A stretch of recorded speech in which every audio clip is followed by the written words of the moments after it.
Hello, everybody, and welcome to the show where, after the collision, we sift through The wreckage. the wreckage. I am your host, Jimmy T. That is the best in the world, Jamie the Vet Williams, and we are live on Hamid Media Group and on channelattitude.com after the fact. Vet, what is going on, my friend? And I guess it's been a half decent week for AEW, right? Has it? I don't know. It's been a half-ass week for me. Yeah, well, I watched both these shows and I feel like I didn't somehow. dude, I swear to you, I'm glad you said that. I kid you not, I was just watching both shows, right? And I just finished with Collision, and I said to D, I go, I don't know why I feel like I'm watching it, but I'm not watching it. But I'm watching it, but it's like I didn't watch it. Right. But I know what happened, but I know exactly how you feel. That's exactly what every wrestling show is like to me now. and so I have two options. Actually, three options. Okay? What's the that? first option is not even an option, because even if you guys wanted this, I would never do it. The first option is, and by you, of course, I mean all you lovely people here joining us live, all the people that are listening, you know, at your own leisure, you know, with the channel attitude. So I could do the Brian Alvarez, write down every move and just read off the match to you, one move at a time, to show you that yes, like I watched this or whatever. Or I could just copy his notes and just read what he wrote. Not me. Okay? I'm never gonna do that. So that's off the table. The other two options are this. I talk about the match. I'll say, oh, it was so-and-so versus so-and-so. I don't care. Next. Like, that's option two. Option three is what I always do. What's that? Which is, I pretend like I really didn't watch it. So, like, I'll say, it's so-and-so versus so-and-so. And if you think I'm watching 1 second of this, you're out of your mind. Which, I call that the Vince Russo. I stole it from him. And that's, I believe he didn't watch it. The difference between me and Vince Russo is he probably didn't watch it. I did watch it, but because there's just nothing, it's just a big nothing burger. It's just like, just people doing moves and then the match is over and the bell rings. I have nothing to say. So I'd rather pretend that I didn't even see it just to entertain you guys with my fake lackadaisical attitude. I'm pulling the curtain way back here. Like I am really letting you into my thought process as a broadcaster and entertainer of like what goes through my mind when I go, okay, I have to do the wreckage this morning, and what the hell am I going to say, because this shit is ass. Oh man, it's just funny, man, because I swear I said the same thing today, man. It's like I'm not even watching it, but I'm watching it. It's bizarre that AEW particularly makes me feel that way. WWE, on the other hand, I will say SmackDown kind of gets me like that too.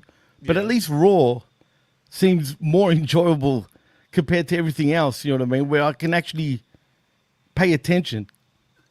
And that's a question I want to ask to you specifically, because you watch Raw and SmackDown, and then you do I Like It Raw, and you do the Smack Attack.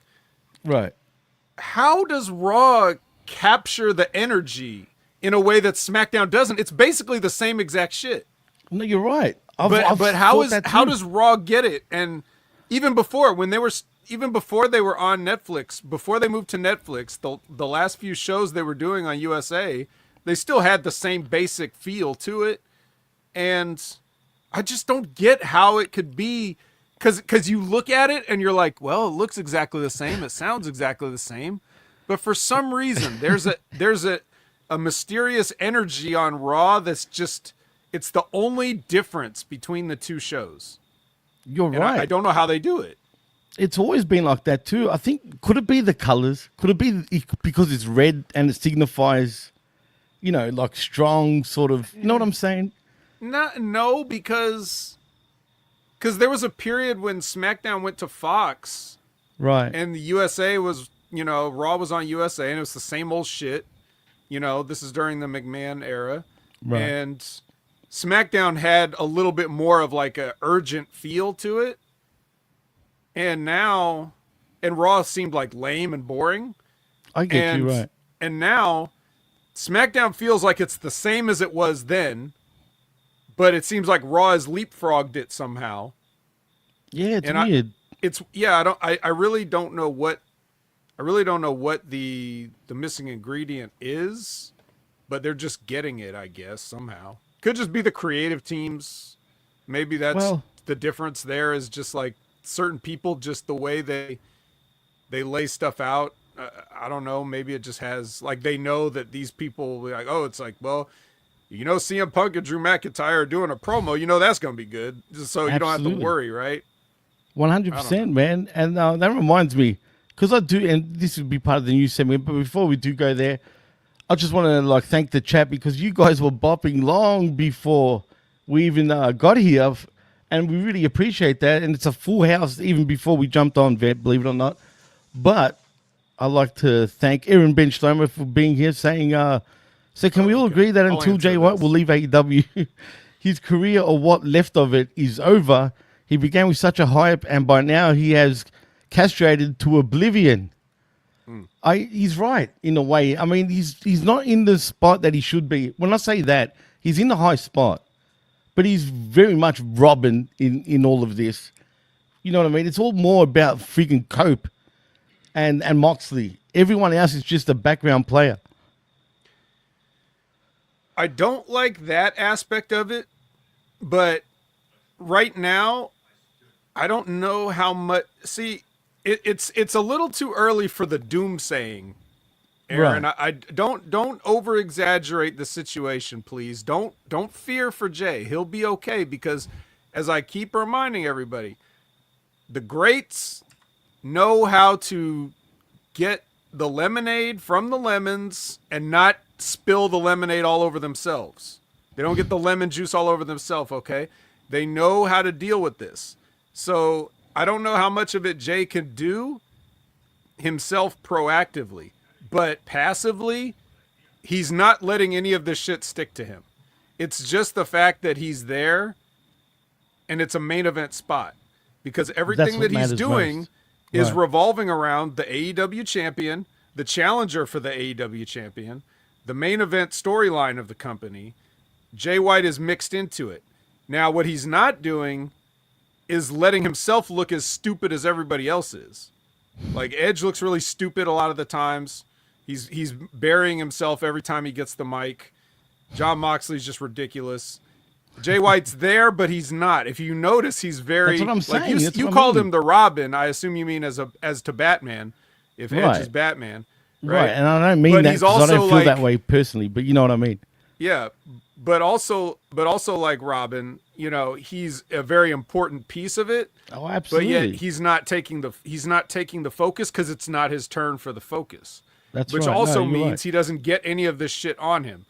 So in that sense, he's as good a spot as he could be in right now. But if he was the focus, then you would have so many people saying, who the fuck cares about Jay White? Nobody knows who Jay White is, blah, blah, blah. All the stuff Jim Cornette says, right? So you're not getting that, but yet he's still mixed into the main event. So somehow that's the best of both worlds right now. Now, I agree it's not ideal, and I agree that you could always be doing better, but I could say that about all of AEW, all of WWE, all of pro wrestling, all of entertainment, everything. Everything could be done better, and everybody's fucking off. Dude, honestly, I was saying even earlier that I feel like even movies suck these days, bro. Oh, yeah. Like, I mean, bad, though. Yeah. And J12, yes, I did hear. When I heard that Jim Cornette called Okada the laziest wrestler he's ever seen, that he wouldn't make it out of OVW, it's so funny. I just laugh. I laugh. Didn't hear that. It entertains me the way he says that. And he even said that he asked his wife if he's a bum, and she said, yeah. And I was just like, it's funny. It's like when he makes a joke, when Jim Cornette makes a joke and I laugh. When he talks about Okada, I laugh, because the irony, there's so much irony surrounding, like Jim Cornette and his thoughts of like the way he says it. Because earlier in the show, in that specific episode of the drive-thru, he reviewed Grand Slam, and he talked about, what did he talk about? He talked about the tag team match between Fletcher, Takeshita versus Kenny Omega and and Ospreay, right? Right. And he spent the whole like 2 minutes cutting a promo, tearing that match apart for all the stuff. Basically, he said what I said, which is like these guys just did every move in the world and they didn't sell anything and they didn't tag and all this other stuff. He said exactly what I'm saying, right? He says that. But then when somebody works the way they're supposed to, he somehow is not recognizing that. You just accused them of doing everything in the world, and then you got a guy that's doing it right, and you say he does nothing. No, he's not doing nothing. He's doing what you're telling people to do. He's doing what you told the first match to do. And the fact that he can't see that, it just shows like how out of his mind he is in certain things. But I don't know if it's just, I don't know what it is. He'll talk about people that he knows personally and put them over. And then he'll talk about people he doesn't know and he'll bury them even when they're the same thing. Like, why are you going to talk about how small and how small Orange Cassidy is when Roderick Strong is right there, even smaller?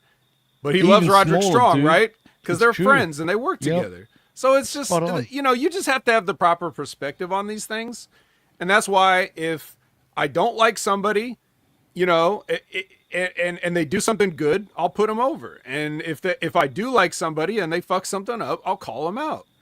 Right. That's the integrity that we're supposed to have. And I just called being professional, Vet. Yeah, I find it, but I find it comedic that he says it, because it's just simply not true. So like, how can I be offended by it? It doesn't make me want to get on Twitter and at him or like, I just laugh. It's funny. Like I take it as a piece of entertainment, what he says. And he doesn't give that vibe like you want to abuse him online because of what he said. It's weird. But maybe it's called the AEW effect now, Vet. It seems to having an effect on not just myself, but you, probably even Cornette. Do you think he really pays attention? Yeah, no. I mean, seriously, it's hard, man. And, you know, I've always said that I've got a short attention span. By God, I mean, AEW just can just, I don't know, man. It's an effect of sorts. J12 also says, yet he praises Bennett and Davis still. I know. Imagine having 2 white bread cheese sandwiches right there on your lunch tray. That's not a la carte to me, man. Definitely not. It's not for I'm me. A cheese sandwich. What a catchphrase. Well, that makes me a bologna fucking sandwich. But anyway, I also want to keep thanking the chat because, like I said, man, we're jamming right now. Michael Vasquez is also in the house saying thanks for the upload. Thank you for joining us. As a matter of fact, Jerome Hall is also in the house. Morning, my friend. How's it hanging? What's going on? Our very own RBV is in the house saying, I think I enjoyed Dynamite. Can't remember. See, he's also saying the same thing. See? I know I liked Collision, I assume he meant. Yeah, it's weird. See, even he's like, I can't remember it, but it gives you that sort of feeling. Also, we've got, as I said before, Aaron Ben Schnomer, but also Cold Blooded's in the house. We've also got, who else am I? Oh, Labrat, of course. I'm not going to miss you this time, even though I didn't. He says, hello, everyone, and morning, afternoon, or whatever. It's like that. It's actually morning for all of us, actually, Labrat, including myself and the Vet and everyone. Mm-hmm. We're all in the morning phase, which is pretty rare, actually, except for when we do this show. We've also got this ain't Texas in the house saying the Marks heard Road Dogg running creative on SmackDown. Then their brain cells doubled down on its stupid mind control. It's crazy. Mind control. That's what wrestling does. G-Ball is also in the house saying Mariah Toni was great crap, in my opinion. I've got a theory on this. Pal. And when we get there, we'll talk about it. Hopefully I don't forget, but I won't. Scotty Woodford is also in the house. I saw your post, by the way, Scott. He thinks that it's going to be for MLW now. Who knows? But I saw him post on Facebook. I was going to make a comment if we didn't have to do this show, but I'll make it now. He thinks it's going to lead to a Roman versus Cody WrestleMania match. I don't see that right now. Let's see. We'll see. Could be right though, but I don't see it personally, Scotty. But we'll see. You know what I've been seeing on social media, just real quickly. What's that? I've been seeing some people saying, like, complaining about the build to WrestleMania. I've Oh seen my people God. saying We're like how many it's the weeks away, worst. dude? It's the worst build to a WrestleMania ever. I was like, the Royal Rumble was 2 weeks ago. What are you talking about? This is not the just worst that. 2 weeks after a Royal Rumble ever. How many weeks away are we from Mania, Vet? Man, We're far away. All right. So anyone that's complaining about that, I'm not even going to say it. I'm not even going to say you remember it because, back in the Attitude Era when we'd always talk about the build yeah, of course. and the ratings? Always.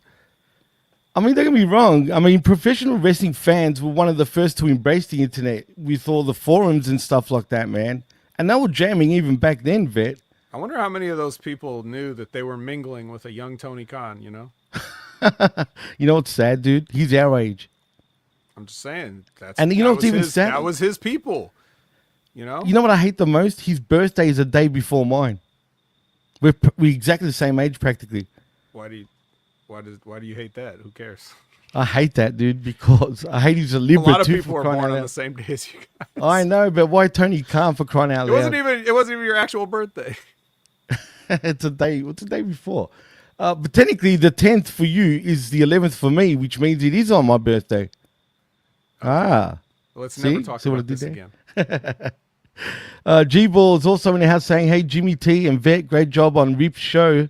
Oh, yeah, you were on this past week. I got to check that out. Vet got a lot of Taco Bell for Rip. Dude gave about $30 more after you left. Yeah, I tried to end the show 3 or 4 times, and this guy kept donating money, so like I had to keep it going. Don't Yeah, go I'm nowhere. like, What are you doing? Go. I eventually ended up leaving, and Are you serious? yeah, just left Rip there to deal with it. Oh man, that's the one thing that we all, like, dude. You're just one of a kind, man. I swear to God. I love how you just don't give a fuck. You just go ahead and be like, I'm out. I don't give a shit. I don't care how much money this guy's throwing. I'm done. I did care, but you know, just saying. And I care about Cold Blooded coming Of in with course, no. another $5. Cold Blooded, stop this. No, not Stop again. this, Did he damn it. really? Yes, you can't God see damn it. Sonic the Hedgehog is also in the house, by the way. Oh, he's Oh definitely man, nice. Cold Blooded. Man, you've given us so much like over these last few weeks. Every week, man, he's giving us He's something. ruining his own gimmick. I know he's that's very not cold. That's warm-hearted. warm. Very very warm-blooded cold. You're not being cold at all, but that's all right. We like a warm-blooded, cold-blooded. I think. Is that how it goes, Vet? I think so. I don't know. Are we missing anyone else? Oh, the professor is also in the house. I mean, you see how Vet gets excited for AEW. Don't worry, he's excited. It's gonna be a fun one today. Professor. Actually, speaking of excited, I've got to show you something. I want to get, I want to see what you feel because I think you'll like this. And shout out to MSG. He's the one that did this. And I said, I'm using this on the wreckage, right? And he goes, yeah, absolutely. So check this out and tell me what you think. I want your soul. Your soul is mine. Your brother's soul is mine. Your soul is mine. Your soul is mine. Well, I will say Shang Tsung did it better. But you know who does it better than Scott Woodford? Scott. Oh, no, he didn't. He's throwing some of that MLW money our way. God damn it. They got Thank $20 you million. so much. They can afford to pay people now. It's great. MLW's Court Bauer's booming because of Scotty. But we're booming because of you guys, man. And Scott, thank you so much. And I mean, shit. Thank you, We Scott. just Most got into handsome the man show ever. and already. Crazy. Thank you so much, Scotty, man. We really appreciate it. And, man. But anyway, let's get back into the wrestling. Let's get into some news. And I want to start off with the Soul Reaper himself, The Rock. As a matter of fact, because I've been dying to hear your opinion on this. Oh, okay. Dude, please. I mean, what the You're hell is talking going about, on? I assume you're talking about the SmackDown promo. Yes. And just where this is going in general. I mean, what do you think of it? That's all I care about. Let me say something nice first. Oh, here we Now, go. I'm getting excited. I really screwed off SmackDown this week. I still haven't finished watching it. But somehow, when I heard The Rock was going to be on, I was like, I better watch this because I bet I'm going to get asked about it. And you sure So did. I did. And the nice thing I'll say is, okay, so you say this, but so now I want to see where you're going to go with it. So there's a level of intrigue there. Again, like, this is just setting aside the fact that this is the same rinse and repeat WWE storyline that they always do, where the person in charge is at war with the champion of the company, right? Right. It's the Vince and Stone Cold and like all that stuff, right? So I know I'm getting vibes. they just keep doing that actually. over and over again. They always do it. Kind of like how Eric Bischoff always wants to do an invasion, you know, like Yeah. whenever he's in charge of. It's just you either repeat Stone Cold or you repeat the NWO over and over in wrestling. 100%. Yeah, and it always sucks because it's so obvious what you're doing. But whatever, they did it. They're throwing it out there. You know where we're going. It's a little bit different because now they're talking about, like, they're mixing in like the actual ownership of things. But here's the problem with it. Okay, number one, The Rock is all over the place in terms of like what he does in his real life, what he does on social media, what he does when he's on WWE television, and everything else. And it's very, very confusing. As G-Ball with a $5, thank you, Man. G-Ball. Thank you so much, man. Thank you so much, G-Ball, man. Jesus Christ. I feel really humbled already. I mean, you guys are all just, you know, I mean, we You guys are really the best. appreciate it, man. Absolutely. Yeah. So it's like, okay, so The Rock is, you know, The Rock's in Moana 2, and then he's over here telling people that he's gonna slap the syphilis out of them. Like he's just bouncing around, and there's no sort of consistency. I would have really liked, since he got back involved and since he's been on the board of TKO and all this stuff, I would have liked if he was able to like slowly, like he comes in baby facing everybody and then he slowly becomes insidious. Like, you never were supposed to trust him, but we did trust him. And that's where the turn comes. That's where the drama is. It's like the betrayal is the part of drama where the betrayal happens. The reason it matters is because you cared about the person and you were on their side. If you don't trust them or believe them, then the betrayal means nothing. Nothing you do means anything. So they tell the story all wrong. But when you have a personal writer like Brian Gewirtz, whose claim to fame is ripping off Adam Sandler, what do you expect? So that's the other thing. But not only is he all over the place as a human being and a character, he's also all over the place in this fucking promo. Like, he walked back and forth between like repeating himself and just doing all kinds of bullshit and going to crowd work and all this other stuff and just extended the segment. It was like, I felt like I was watching, you know, the 10 Commandments or something. It's just like, is there an intermission in this promo? Jesus Christ. And Cody just has to sit there like, and how bad is it that I'm saying that Cody has to listen to somebody be long-winded and ridiculous, right? So that gives you an idea of it. But other than that, like, you know, just, I guess as a piece of live television, it kind of worked, but I would have liked to see it done a lot neater and tighter than what they did it. Absolutely, a lot neater and tighter. But look, like we were saying before, we do have a lot of time between now and Mania. But it brings me back to that first Netflix episode where what was the whole point of all that? And now I feel like, so now you're going to try again? Like, we're going to pretend that Raw didn't happen? But whatever, it is what it is. But the one thing I will say, me and RBV on the Smack Attack, you guys should check it out. You know, we're talking about it, obviously, because that's what we do. We talk about SmackDown. And we're saying, imagine it leads to a corporate Cody, like, basically. Do you know what I'm saying? Like, where he actually, like, how bad do you want to be champion? Will you do anything, basically, to hold on to the championship? And I mean anything, to the point where will you sell your soul? I'm hoping we're going down that direction, possibly. You know what I mean? Because I think that would be pretty intriguing, where we get a Corporation 2.0 Think of the Rock 98 Deadly Game Survivor Series, right? Yeah. I think that would be intriguing if they go that it way. It would be intriguing. But how are they going to do it? Are they going to fuck it up? Yes, They probably will, because yeah, they've already fucked up everything that The Rock has Right. been involved in, whether that's The Rock's fault, somebody else's fault, everyone's fault, no one's fault.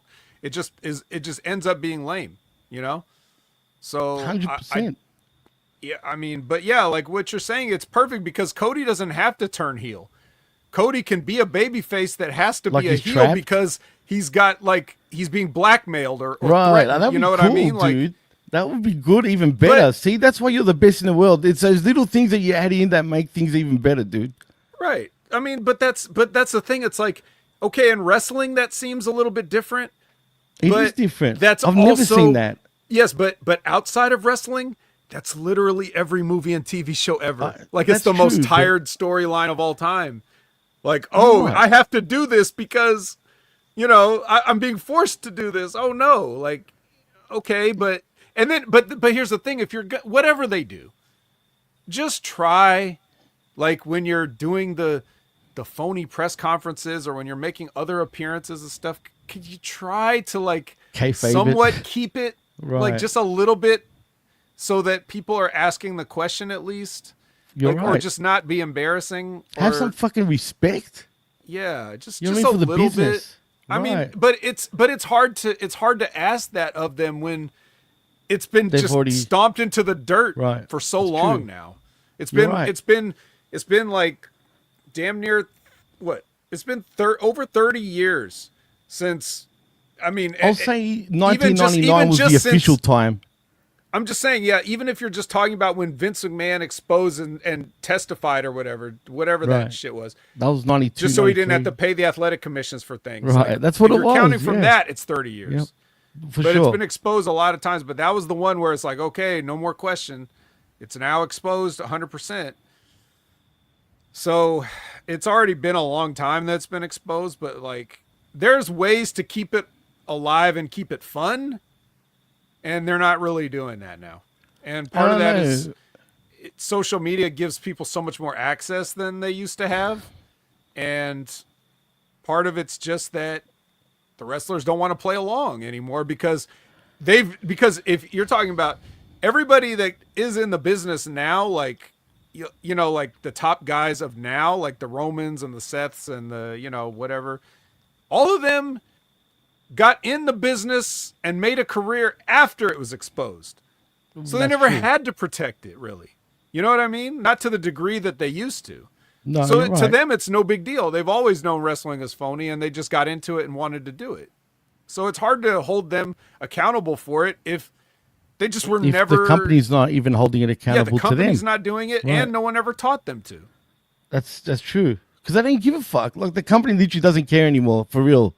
They probably be like, everyone knows it's, you know, it's phony and blah, blah, blah. I hate that. Even as a fan, yeah, sure, we all know it's predetermined, right? But still, I want to be fooled, even though I know subconsciously, but I still want to be really into it as a fan, dude. You know what I mean? Like, I can, you know, suspend my disbelief. Literally, I can, if they do it right. But for whatever reason, they choose not to. And I just want to welcome also, by the way, Gam Wolfers has joined us. Yeet. Gammy, what's going on, man? Thank you for joining us. He says, remember when people wanted Rocky for president? Or was it Rocky that wanted Rocky for president, to be honest? You know what I mean? I thought that was a publicity stunt. It's just like Hogan. Remember those times in the 90s where there was rumor he was going to run for president? But also, I wanted to thank Liz for joining us too. Thank you, Liz, for joining us. Yeah, I mean, you know what's sad, dude? After you just said that little bit, just that little, you added that little tiny bit more to what I was saying about the corporation part. Now it's like, and I get excited because I think, oh, dude, that surely they know they're going that way or something like that. But deep down, I know they're not going that way, and I'm just wishful thinking that that's what they will do because, dude, it's hard to come up with something new in professional wrestling. Sure, it's been drawn out, like you said, in movies and TV shows and whatnot, but it hasn't been done in wrestling, and that's what's important. You know what I mean? At this point, I've given up on movies. Honestly, I really have. I'd rather watch old ones.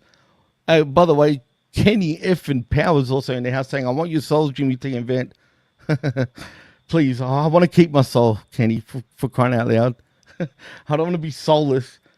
But anyway, WWE, when they get hot, they screw things up too.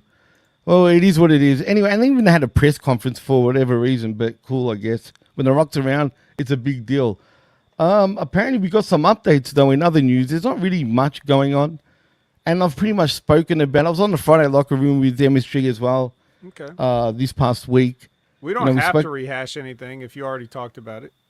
Yeah, unless there's anything you want to talk about. But this right here is I don't new. know anything. Fair enough. I live in a bubble now. Which bubble, though, huh? Yeah. But in saying that, there's updates on Sky Blue's broken ankle injury, apparently, and Killswitch double pneumonia illness and AEW returns status, apparently. So, as noted before, apparently, Sky Blue has been out of action from AEW since this past July due to a broken ankle injury, while Killswitch has been out of action since this past September due to double pneumonia illness. Rumors of Blue and Killswitch being medically cleared for return soon were recently debunked. Fightful Select reported that their sources provided an update on the current status of Blue and Killswitch recoveries from the injury and health situations. It was reported that those spoken to familiar with Blue and Killswitch status stated that both are close to making a return. That's good news, particularly. Jimmy, it's got to be hard to recover from an ankle injury when you got to carry around all that ass. Oh, ding, ding. Absolutely. You're spot on. I mean, she does have a lot of ass. That's a good one, too. And it's gonna be hard. It's gonna be hard for Luchasaurus to be able to breathe properly when he's around Sky Blue with all that ass. Oh, a zing right there. Hey, look, in all honesty, though, I am happy. I am happy for friggin' Luchasaurus because that's a good thing, man. He was this close to pretty much, perishing. So I'm don't grateful think for he him. was that close to perishing. Apparently he was. He looks like a pretty very serious. healthy guy. Oh, well, that's what would have pull saved him. through. For sure. Definitely, man. I mean, double pneumonia, though, is a big deal. I mean, double pneumonia. Who gets double pneumonia?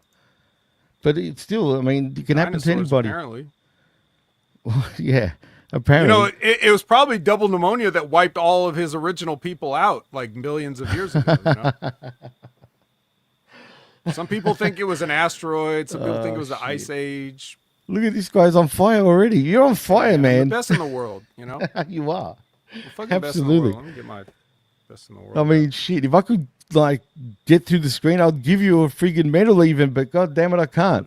Then, there we go. We got the Punk in the what's it called? What do you call those things again? The cage, I guess. Cage. Oh, there's CM Punk. Was that expensive? Seth Rollins is having a heart attack. Yeah, in the ring. Was that expensive? Oh, Zane Vicious is also in the house, by the way. Thank you, Zane, the master and ruler, apparently, of the world. But, man, I want your Jay White freaking figure, though, dude. Oh, it's across the room right now, but... Oh, damn it. I'm not getting I love that one. That one is just too good. You got the Moose one, too, don't you? Man, it's still delayed. Still?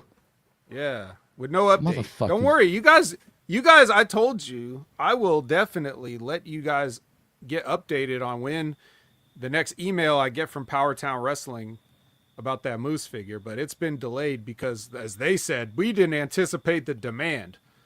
Well, fuck you. How much demand do you think they're going to have now that he's on WWE TV? True. Absolutely. I mean, that it's was too cool, late. man. It's already sold out, but... But still, that was actually a cool moment to see. You know what I mean? And you know what? While we're on that subject, please. The toy, adult collectible, is when it's from when he was the TNA champion. So it's going to come with the belt, but he already is not the TNA champion. He's an X Division champion, but whatever. That's true. So now when I'm looking at this thing with him and Obafemi, I'm like, how much better would this be if Moose was the TNA champion? Because if Obafemi's the NXT champion and Moose is the X Division champion, that just doesn't seem equal now, does it? But like Moose said, didn't he say they both got X's on their belts? I know. He's trying. See, now that's again. I'm talking about making lemonade, making chicken Right. salad. That's what a Absolutely. great wrestler does. They For take sure. the situation they're in and try to make that the best situation. But you know damn well that both these guys actually should be double champions. Moose should have both the TNA and X Division championship because he shouldn't have ever lost. And he should have True. just took the X Division title just because he wanted it. And then Obafemi should have never lost the North American title to Tony D'Angelo and whatever fiasco that stupid. fucking was. That was And go stupid, check right. me and Ray talking about that fiasco on the Next Level Wrestling review in the Fiasco, Channel I Attitude love it. archives. But Absolutely. so now what you could have had was all that same stuff that you had, but now they're two undefeated streak double champions.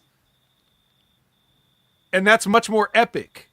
Right. But and it is because epic, you though. did I not mean, have the foresight to not beat your champions, we kind of are getting a little bit less than we should. Well, G-Ball brings up an interesting point. He says it wouldn't be good for Joe Hendry, which I could Fuck Joe see. Hendry. Well, that's true. Don't say his name because he will appear. We don't want him appearing over here, that's for sure. But really, I know Joe Hendry is just, I don't know, man. He's not my type of guy, but he makes me laugh with some of the songs that No, he does. I like must Joe admit. Hendry, but what I'm saying is, Joe Hendry, if we're talking about booking, if Moose had been the champion all this time, you know what I mean? Like since he It would have won been it, even more epic. and then Right. he kept that title. And if Joe Hendry was going after that title, and he kept falling short for whatever reason, and the Moose is a heel and he's got a group, so they could always find ways to screw Joe Hendry over. But every time Joe Hendry doesn't win the title, the people want to see it more. Right. So Moose can do this. He could be the champion. Joe Hendry tries to win it, can't win it. Joe Hendry gets another shot, can't win it. Moose comes over, does this thing with Obafemi, whatever. That probably, I don't even want to imagine how they're going to handle that, but I a would tough probably one. do some sort of like a fucked up, double DQ Dusty. non-finish so that they both stay over. And then, Yeah. and then when the time is right, then you could talk about Joe Hendry getting another, bite at the apple, so to speak. And then Moose will be more over at that point, and Joe Hendry will be more over at that point. And then when Joe Hendry finally climbs that mountain and gets the TNA championship, it'll mean a lot more because Right. people have been wanting it even more. The way they did it was just the same shitty TNA, no looking toward the future No, it felt booking, rushed. It's like it was nonsensical, rushed. ridiculous. Like it's just terrible. They're It's only they're because burying he's everybody. over. Right, because he's Yeah. getting all these numbers on social media and whatnot. They're just, here, quick, give him the belt, you know what I mean, essentially. But did you see Obafemi was on Impact and he got a pop and a reaction and a half, dude. I didn't Everyone's like, watch it yet. oof. A little Sorry if I behind on my spoiled it. programming as Dude. Impact was, actually, I enjoyed it this past week, but the Obafemi thing was, I mean, the place went unglued, dude. Like, literally unglued. It was pretty cool to see. And it was surprising too that the whole TNA, do they call the fans anything over there? The Impact Zone, yeah. or whatever, the TNA sickos, whatever you want to call them. I don't even know what they are, but they were all pro Obafemi, dude. Everyone was just woof, woof. You know what I mean? Even I was thinking Moose. Well, you have to think too, like since WWE's involvement, how many people has that gotten to buy TNA tickets? Oh, I'm telling you, dude. Look, Like they're not- I'll go check out TNA because it's coming to my Absolutely. town, but I'm a Absolutely. WWE fan, right?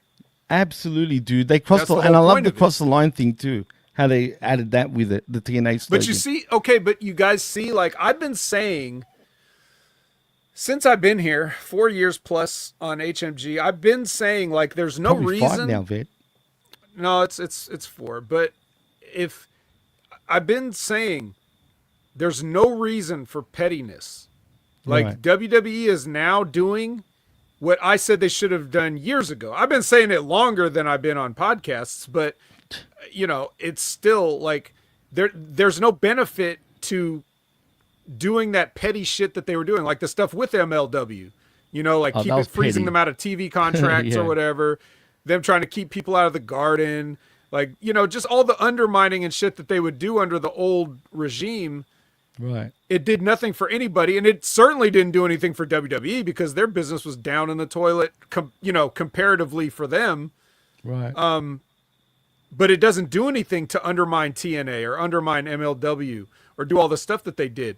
But now you see they're just like, hey, we're doing an open handshake with TNA, and look at TNA's business. And is WWE's business hurt? No, both businesses are up. So you see, that's the benefit. Everybody should just be listening to me at all times. Everybody should have their spies on all my shows because I've been telling you, I've been giving you guys the blueprint for success. He has. He actually has. Yeah. It's true. And I love how you say that because I used to tell you for so long, embrace it, Vet. Embrace that you're the best in the world because you are. I'm tired of not embracing it, Jimmy. You were right.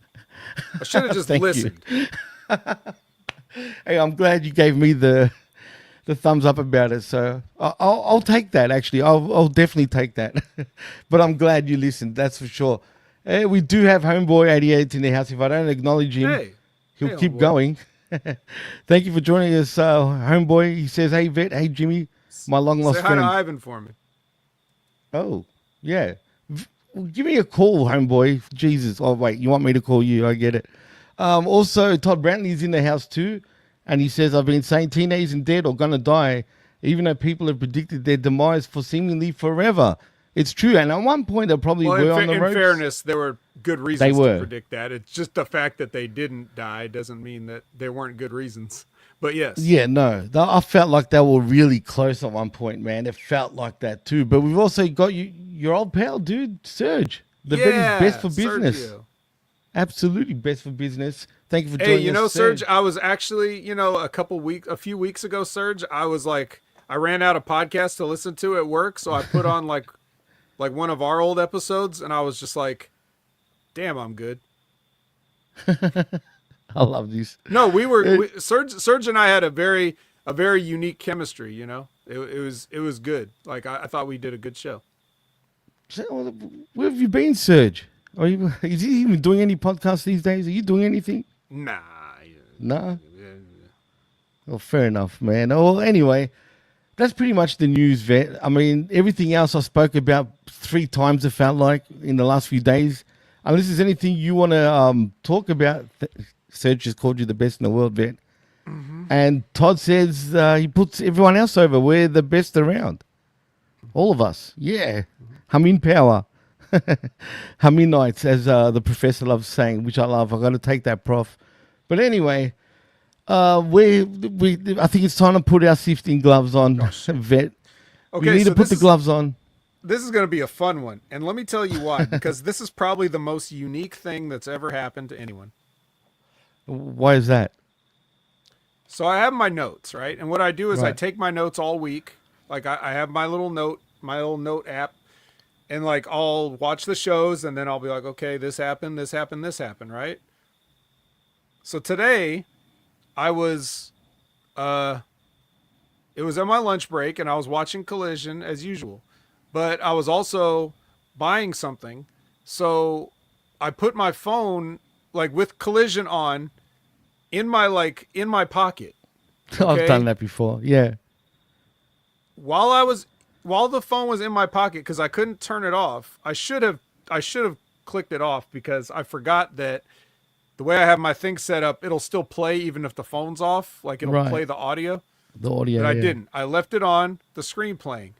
Then what happened was, apparently, somehow, in my pocket while I was moving around, this phone, it must have swiped some things while it was in my pocket, because what it did was it translated my notes into Japanese. Come on. And I was like, into Japanese. What the what? Oh, shit. And I looked at it, I was like, why is this? No. And I tried to go back, but it was too late because I guess I had swiped some other stuff. So I had to retranslate my notes from Japanese back to English. Tell me it was all wrong. Let's go through it. Some of this stuff I may not even remember what I was talking about. Oh, this is going to be good. This is going to be real good. Because you know that what they say when you translate Japanese particularly, it kind of comes out weird compared to other languages. You know what I mean? Some of it was surprisingly exactly the same, and then others Right. of it was like, yeah, I don't know how you didn't get that. Oh, that's hilarious, man. Yeah. So let's go through here. Yeah. Yes, I'm already dead. Gam, I'm already dead. So Dynamite, we're starting with Dynamite. We sure And we're are. starting with MJF. My note says, here's the translation. Now this is actually what I wrote. Okay. So it translated back normally. MJF, no, well, sort of. MJF hang person faces in ring. Hang person, yeah. Yeah. So that's basically MJF comes out, Paige comes out. This was like a scheduled, these guys are going to get in the ring, and I don't know if they promised no physicality here. Oh, I don't even but- recall, dude. Yeah, so they promo at each other. Again, you're not going to touch MJF in a situation like this, no matter who you are. Nah, and it was good actually from both of these guys, to be honest. But anyway, continue on. But I also wrote that Paige is terribly defensive about Christopher Daniels all of a sudden. For a guy that he beat Yeah. the shit out of and retired, he got extra angry when MJF brought up Christopher Daniels. So That's weird, dude. But I've got a theory on that too. Okay. But basically it just, long story short, it just ends in another wrestling pull apart because we don't get enough. Wrestling has more pull aparts than Cinnabon at this stage. Oh, nice. And I'm like it. I'm getting a little tired of it because No, it's you getting know old. what's even worse?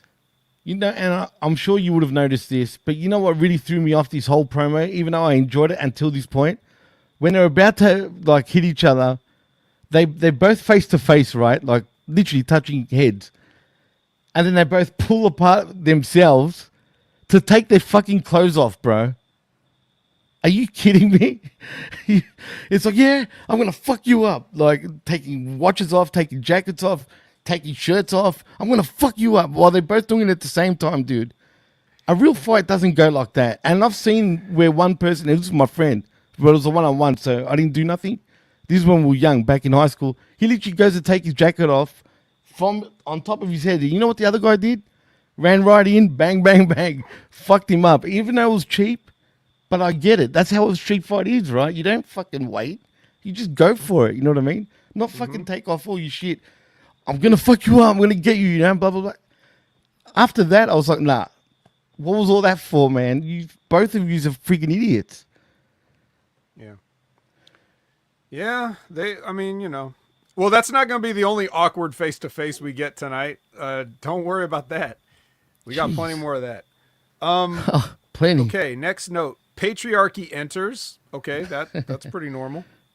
Then it says Lenny with UK. So Lenny, I assume, is Lexi. For some reason, they translated it back to Lenny. I don't even Lenny. see how they would get that. Lenny. But yeah, she's interviewing the Undisputed Kingdom. And the note that I had here, which is written down here as Cole had a nice arm. Because he looked a little bit like he was putting his shoulder and bicep and tricep in the camera and was looking a little more jacked recently. Was Adam he? Cole was. I still feel like he's got twig arms, though. Well, but compared to what he already had, though, he definitely did something. Maybe. Chad, He looked more ripped. I'll give him that. Adam Cole put on like a couple pounds, right? I didn't imagine that. No, well, for you to say that, I mean, I did notice, like, he did look more ripped. That's true. But still, he needs, I still feel like he needs to get a bit bigger, but at least he's trying. Yeah, I'm glad he's trying. He could have tried, Years when he ago. was injured, because you don't have to use your legs to work out your arms sometimes. So, Weird cat, dude. or literally. his entire NXT career, or any other time he could have been working out. But hey, Comes whatever. across as lazy, dude, to be honest. Better late than never. I don't know. I guess, for sure. Next is Opus. Okay, so the Who? Ops. The Ops, versus that's the it, right. patriarchy. Yeah. The opposite. Now, what'd you think of this match, Jimmy? Because it should have been. I feel like this could have been a bigger deal, but it was just kind of like randomly stuck in the middle of the Dynamite. it felt like, didn't we see this last week? It almost felt like. Yeah, but It this felt was like the familiar, dude. official match. I know, but it just feels like I've seen this before, even though this is the official match. And I love these guys. That's what's sad, dude. I love Hook. I love Samoa Joe. Heck, I like even freaking Shibata. He's not my favorite Japanese guy, but you know what I mean. I do. I am a fan of his. But for some reason, I just couldn't get into it, dude. It might be having to do with the fact that TK loves his 6-man matches. Too much of them, mind you. Well, at least it's not the main event of Collision. Oh, well, at least not the main event of Dynamite even. Jesus. Right? Because I don't know what's worse. But we'll get to that. I can also say, Vet, before you continue, I forgot to mention about CD. Because, that's what the kids call him these days. Yeah, CD. Hang person, CD. Christopher Daniels. Fallen Angel. Can you see a situation where Christopher Daniels comes back literally as a fallen angel, right? The proper fallen angel, and controls Hang Person, like possesses him almost? I feel like maybe, we could go down that way. Then I thought, nah, they don't think like that. So why would I even think that way? But it gave me that vibe. Well, but it was probably unintentional. They want to do something, but I don't know what they're thinking. So, yeah, there's clearly no other reason to just randomly have Chris Daniels and Hang Person Page interacting for the past several months. I know, that's what I'm saying. Like, never said one word to each other this whole time in the history of the company, and now all of a sudden everything revolves around them. So I don't know, but all right, back to the match. The only note I really had here, because I'll be honest, I really wasn't paying that much attention, but I did notice this. You too. Yeah, I did notice this. They, for some reason, they decided they were going to beat Nick Wayne instead of Kip Sabian, which I wouldn't have done.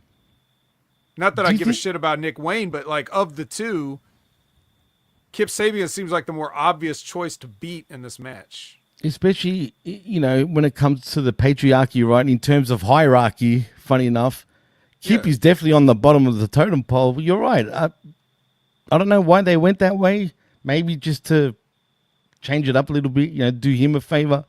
Who knows? But I can also see him being, I'll take the pin because he's a kid, dude. Like, I'm pretty sure he couldn't be egotistical in that sense, would he? I doubt it. You know what I mean? So maybe he just, he put his hand up for all we know. No, I don't. Nick doesn't care, I don't think. Right. But it shouldn't be his decision in the first place. That's true too. All right, but anyway, yeah. So how it happens is he goes for that what is that move he does? The springboard cutter. What does he call it? It's like I've forgotten, dude. To be honest, it's like named after some pop culture thing. It's just on the tip of my tongue, but I can't remember what he calls it.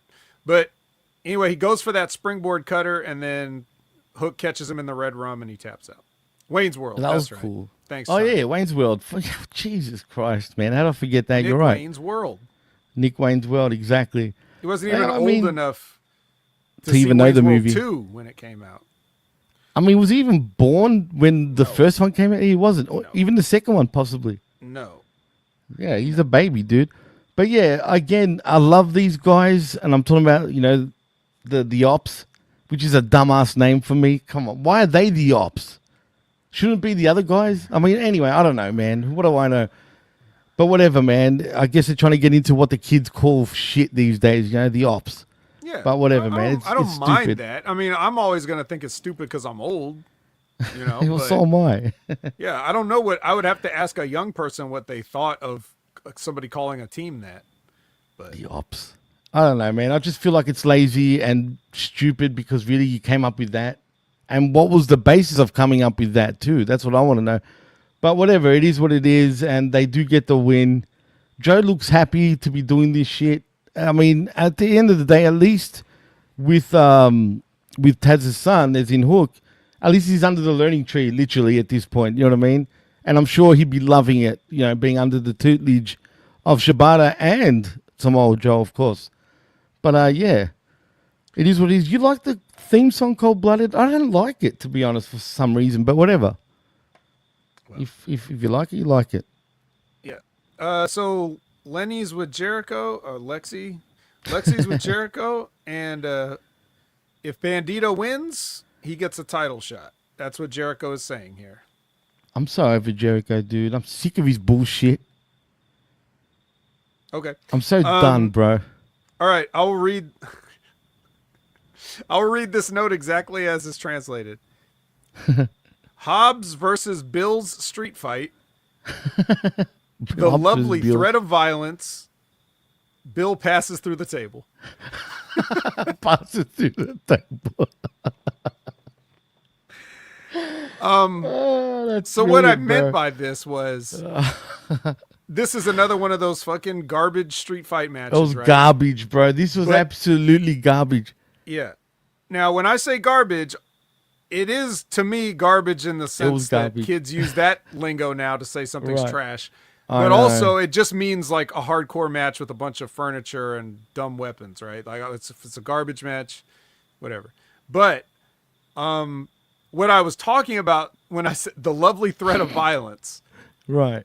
I don't know how that got translated, but what I wanted to write down was, I really liked the spot where Bill got the wrench, right? Or was it, who got the wrench? Was it Bill? No, I think it was Bill, yeah. Okay, well, whoever got the wrench, like, he was trying to hit Hobbs with the wrench. Like, really, like he looked like if Hobbs didn't move, that was it. It was a wrap. But he moved, like he moved on the wrench 3 times. Rather than like, you know, when you have somebody with that gets a sledgehammer and they put their hand on the top and then oh my god, you know, like why that. even bother? Right, I hate it. Yeah, man. or the it's baseball stupid. bat, same thing. Like they Same do that thing, kind of right. shit. But instead, they took the wrench and they just swung at it full force, but then he missed.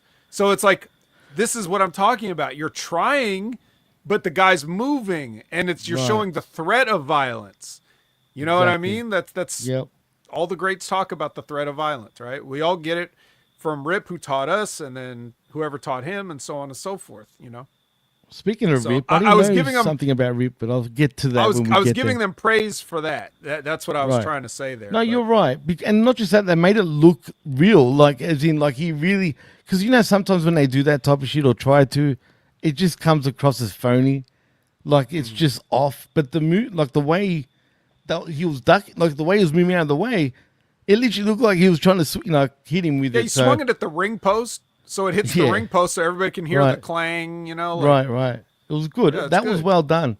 Everything else. It would be great to see somebody, like when somebody does use like a bat, if they know how to break the bat, which is you hit it label up, you know, like you put the label on if you hit something with the bat label, you know, hard enough, the bat will break.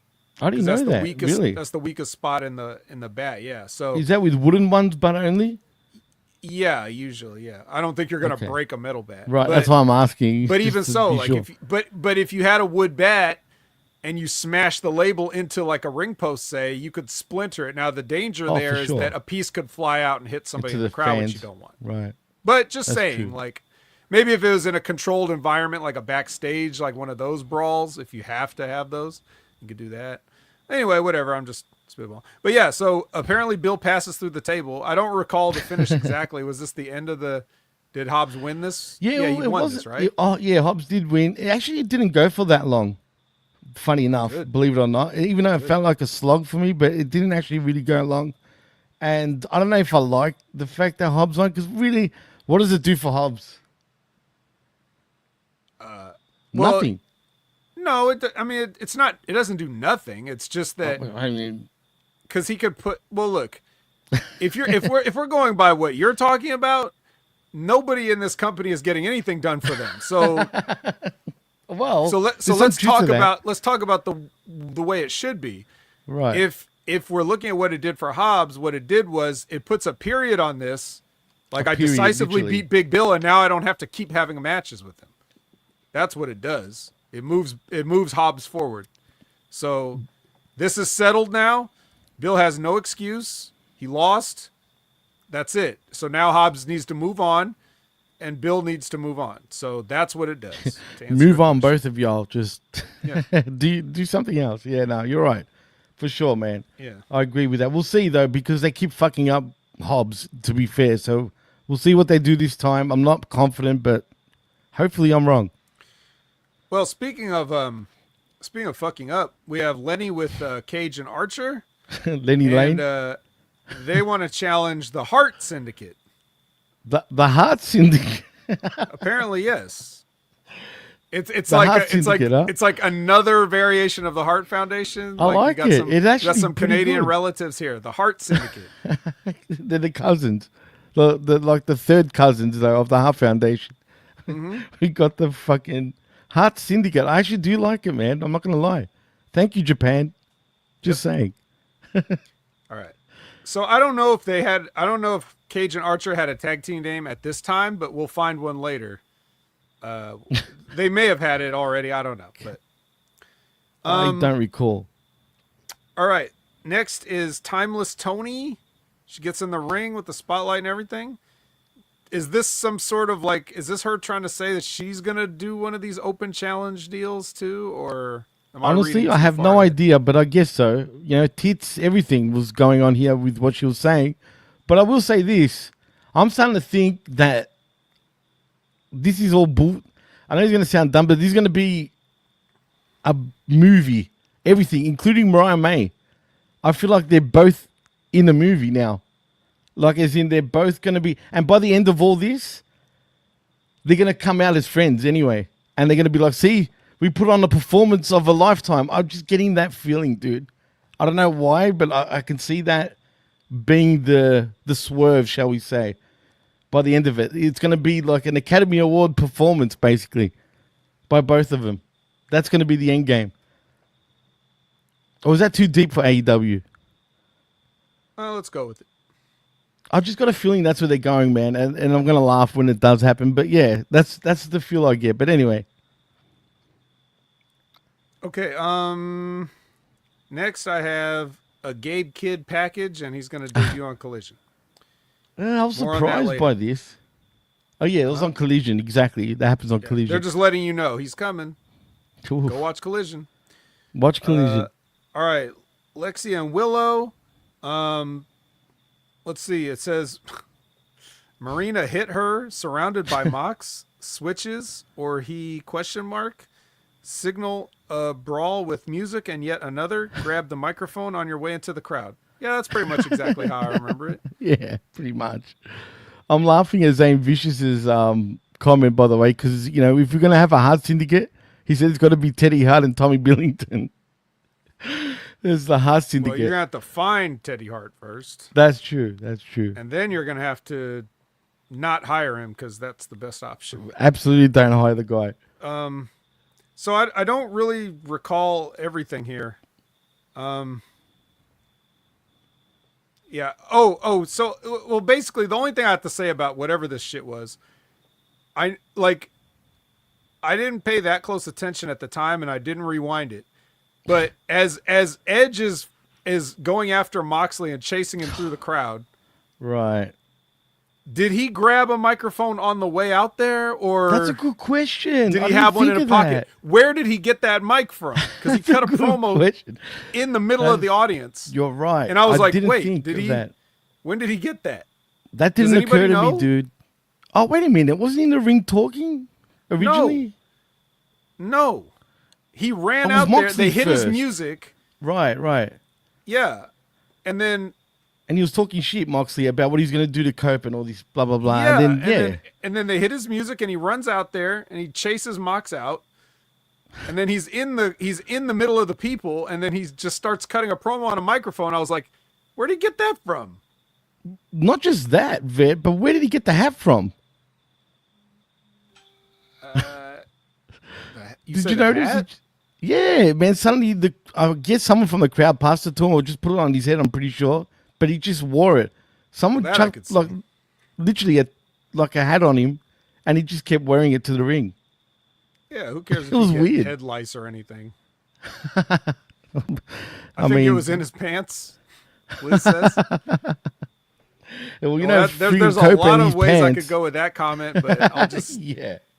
How did he know he was going to cut a promo when he ran out there? You know, like I mean, he hates Mox so bad that he's gonna cut a promo instead of absolutely annihilating him. I mean, that's what you do in wrestling these days. Well, Liz says it was in his pants. I already said that she said Clearly. I know, but it's funny though. These guys are so fucked. What is wrong with everybody? I mean, Renee and Four Belt Monet. Four Belt Monet. Yeah, they I guess they cut to a picture, or like not a picture in picture, but like they cut to a different footage of Lexi with Momo Watanabe saying that she in Australia choose Monet as the champion that she challenges after winning that Snabitz from the Wrestle Kingdom weekend or whatever. Right. What I don't understand either is, like, she appears in Australia, right? But we haven't seen it in the US yet. And why wasn't she there this week? Like, really? Why isn't she weird. on Collision getting a strong win? Oh, yeah. Well, yeah, strong win, right. But I was talking about it on Dynamite particularly at the time. Like, why would, like, I would have felt like she was there, but he said we're doing a promo from a week ago in another country. You know what I mean? It was kind of weird, but I couldn't care less about this match. There's no hype behind it. I mean, really, there's no hype behind it. Hey, Watanabe is good, we don't, man. like, you and I don't need the hype because we know this match could tear it down. Oh, no, they'll tear it down, person probably has 100%. no Momo's, right. Everybody in the chat, raise your hand who knows who Momo Watanabe is. We're not going to wait. You can just do it on your own time, but I just want to maybe Todd would know. All right. Anyway, the next match is some interesting women. It's Megan Bayne versus Chris Statlander. Wait a minute. Can I say something before we continue? Yes, I didn't know she was from Greece. She was born in Greece. Who? Bayne. Oh. Greece. Well, I mean, she's from Thessalonica. So we're all from Greece, really, right? No, thank you. No, but really, they announced her as being from Thessalonica, which is in northern Greece. Is she really from there, or are they just saying that because she looks like Wonder Woman? She's from Connecticut, bro. Come on. But when I heard it, it got my attention, and I'm like, Themyscira, Connecticut?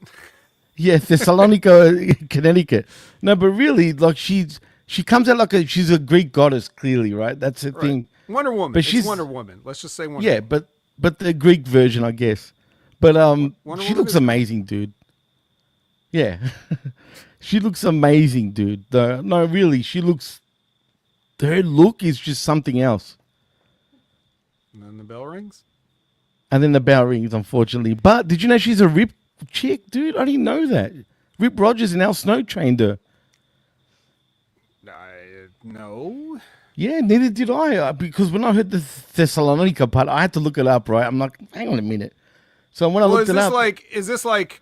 Is this like Rip Rogers and Al Snow trained her? Like they train people like, you know, Deonna Purrazzo or things like that? Or is this like Jade Cargill went down there for a weekend?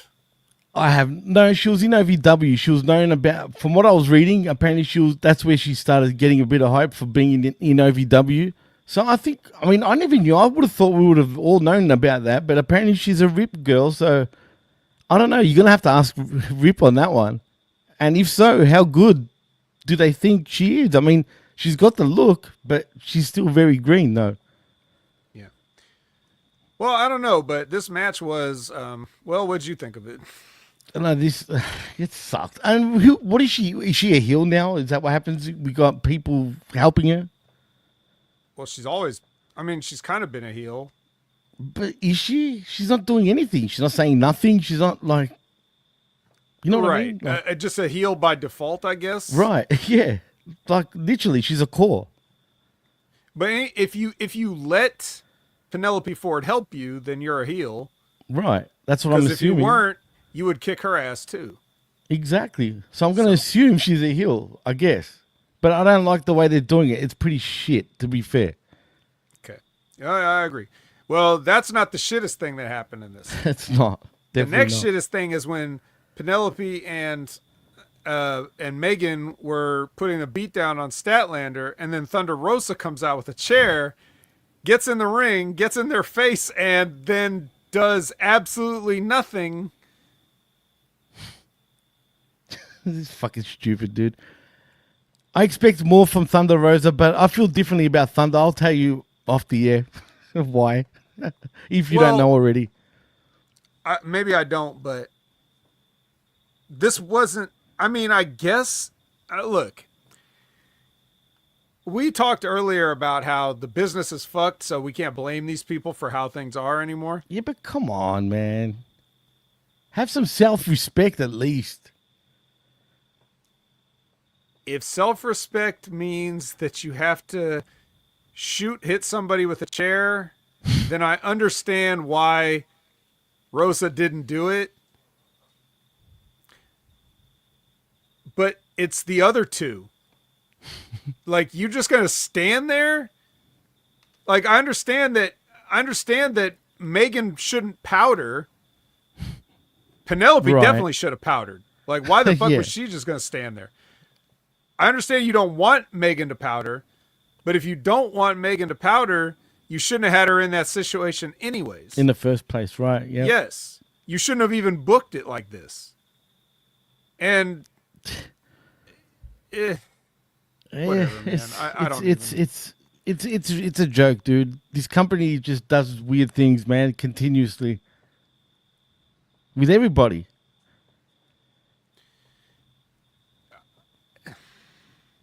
I don't want the show. He's stumped. He's actually. I don't want the show to go long. So whatever. Let's see. Where am I at here?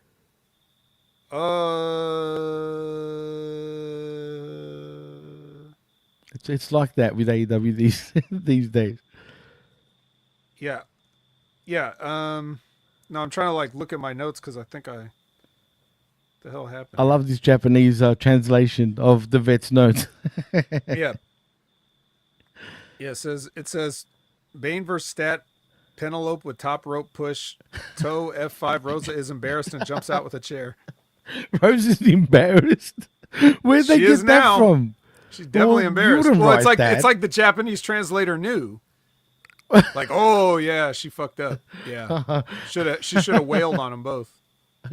Because I know for a fact, man, there's no way in your note you would have wrote Rosa is embarrassed. Like, that's not what you... No, that's not you. on that point, but yes, no way. She sure was after this. In you. That's brilliant. The next note is Lenny and Castor, they're not the best. I don't know what that means. They're not the best. They're not the best. I don't know what that. I don't know what that means. I don't either, but it's funny.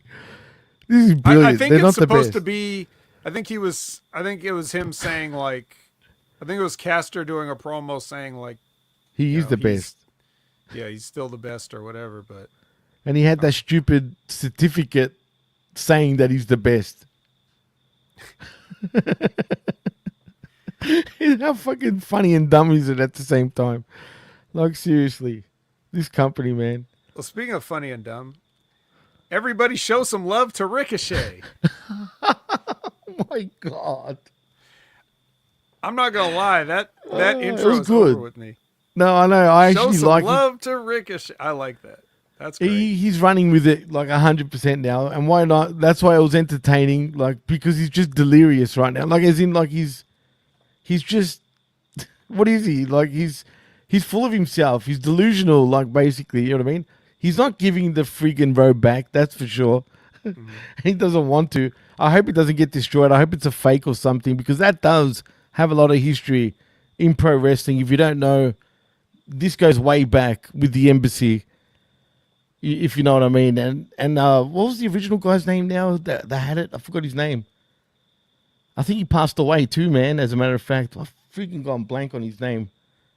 But he was the first guy. I'll get back to it. It'll come back to me when it does. But for right now, it's there, but I can't get it out. AEW. But this was good, though, man. I thoroughly enjoyed it. And he looked like a Poindexter, too, man, which made it even funnier. Like, the glasses, the attitude, and just the way he was shitting on the fans was even better. And the way the fans were reacting, it felt like go away heat, bro, for real. You could hear people screaming. No shit, I was laughing like, fuck off, get the fuck out of here. Like, in the background, dude. And I was like, wow. This This is brilliant. But at least he's doing something with it, and I'm invested for now. And at least he's not getting butthurt, no pun intended, by, having to be a full-blown heel, you know what I mean? Because of the fan responses, to begin with. But he was already he knew what he was doing from day one. Right, really, right. When he got there. The fans are the ones getting worked, and they don't even know. Exactly. He's working Unless you people listen very to fucking that good. wreckage, and then I've explained it to you how the fans are getting worked. That's true. And you're right. And I could see it totally now. Like, absolutely. Yep. Well, anyway, yeah. So basically what happens is he's out there with the robe, and then Nana comes out, and he looks like he's taking things seriously, except he's got his coffee. He's still got his coffee, but then he comes out there, and he's like Ricochet needs to give the robe back, and Ricochet does not give the robe back. He's not going to give it back, he says. But at least nobody got any scissors to the face this time, so. Especially not gold. Jimmy Rave, that's it. Thank you, Zane. Thank you very much. Yeah, that's who it was. Jimmy Rave, you'll know. He's from Ring of Honor back in the day. So, yeah. So, but again, as far as like the backwards booking things go, we've already seen we've seen the scissor attack, then we saw the regular match, and now we just have Ricochet talking to the manager calmly with no violence. So like you've seen how we've dwindled back down to absolutely the beginning of where this should have started. The main event of this show is Roderick Strong versus Orange Cassidy out of nowhere, just back. Out of Orange nowhere, Cassidy dude. just back, not blood orange, regular blue denim. Regular blue denim. He's Jane back. theme song. Dude, that blew my mind. Do you remember I actually said it last week. I asked you and RBV, who was with us also. I'm like, does anyone know where Orange Cassidy is? Not that I missed him, but it just occurred to me that, hang on a minute. He hasn't been around for weeks. And, I guess he's just getting time off. But what I also noticed, he stopped using Jane for quite a while. He went back to his original theme. Right. That's when I was thinking, dark. So it has to be that, right? Even though the song is definitely not dark. I mean, let's be real, It's dude. darker. Yeah, It's darker I than guess. Jane. Yeah. I don't know, man. Maybe it was all a ploy so TK could pay for the rights again. So they pretended that, just to get the song back. I mean, I would just buy the rights at this point if you're going to keep That's using true. it. Why not? But anyway, yeah. So this is a match to like who's going to be the number one contender for the international championship, even though There was something else. It was named something else. well, but Kenny already is going to have a match for the international championship. So why are these guys having a contendership match? They called. I'm confused. I was going to ask you this, but clearly even you're confused. But they called it something particular. I've got to go back to the notes. I'm like, what is that? What does that even mean? It was like some sort of. I'm telling you, dude. I don't know what it was, but it wasn't. They weren't calling it international championship. Something. It was something else. Okay. Someone in the chat, please tell us what it was called. Well, whatever. While you find that out, Orange Cassidy goes over clean with the orange punch. And then something like this is where I don't even know what Schiavone. They were hugging each other. Everybody. Did Tony Schiavone try to get a word? And then the Callis family came out and beat up Orange, and then Omega saved. Yes. And why is Omega saving Orange like he gives a shit? And then he Because- holds the belt. Yeah, I guess because Takeshita is involved, and now they're both going to have a match with Takeshita allegedly. This is bad again. Lazy booking. Again, why did we have this as a main event for no reason? Like it was just thrown onto us. I don't know. At least it wasn't Daniel Garcia. That's all I could tell you. Hey, what's happened to him actually? He's on Collision, but as long as he's not in the main event. No, but have you noticed, like, was he even on last week? I don't even remember, dude. Zane Vicious says, how you take notes and not know that? Listen, Zane, I'm going to Hello, calmly smartass. say this because I know you're a troll, but I'm going to calmly, if you forgot that my notes were mistranslated. And he And I says don't he's not a troll, remember. by the way. Revolution International Championship Series. That's what it. was- That's the one. That's the one. See, what the hell is that? Another tournament? They didn't tell us that. I don't even know what that means. Oh, he said, I mean, Really? Jimmy. Well, Jimmy. Oh, didn't you mean take me notes. now? I'm Jimmy not the didn't one with take the notes. notes. He only looks at Yeah. notes. I'm not the one that's in charge of this, by the way, Yeah. Zane. And He I just knew has it the was backup Jimmy Ray. format just in case, you know? Jesus Christ. Just in case my notes get turned into another language, Jimmy's got the backup format. It's excitement. He's so full of shit, this guy. Yeah, it's he's excitement. the best. Zane's the best. Oh, Lab Rat's Rat, the you're best. the I man. changed my mind. Lab Rat's actually the best with the $5. Thank you, Lab Rat. Lab Rat, Thank you. they He's can test testing, anything he's on testing you, bro. donations out on us. He is, and I'm feeling What it, it says. for real. Dark tournament. Exactly. No. It's got to be. I'm saving it for later. Actually, I'll save it. Okay, you can save it. You know what I mean. All right. Well, are we ready to move on to Collision yet? Yes, please. All right, Fuck let's that. collide.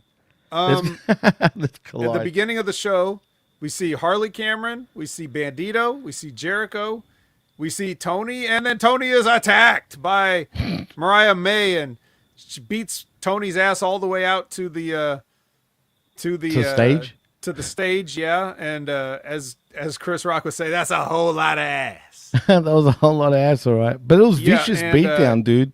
She gives her a Storm Zero on the ramp, right there on the hard floor, as Excalibur called it, pure concrete. Yeah. And as Jim Ross said, well, yeah, that's concrete, and Tony's head is not made of concrete. But yeah, so then Mariah gets on the mic and does this overacting soap opera stuff to make fun of Toni Storm, like, look what you made me do. And then she says, at Revolution, we're going to get a Hollywood ending. Now, I don't know if she's just using the phrase Hollywood ending just because that's like fits the gimmick, or if this is a new type of match that we're going to get. Oh, yeah. Hollywood ending match. Could it be a Hollywood what's it called, from 96, backlot brawl? Yeah. All over again? Yeah, let's get a Bronco chase. Absolutely. For one night only, we should get Dustin involved as the special referee, as a wink wink, and paint him gold. And call him Dust Gold. Dust Gold? Dust Gold. He's part of this movie. Rustin I'm telling Rhodes? you, dude. Yeah, I mean, isn't he a director too, as well, or whatever? Sure. I mean, why not? It would make sense in this case. So my notes translated my next note as, if other bitches want to step up, Okada will drop them off too. Drop him off where?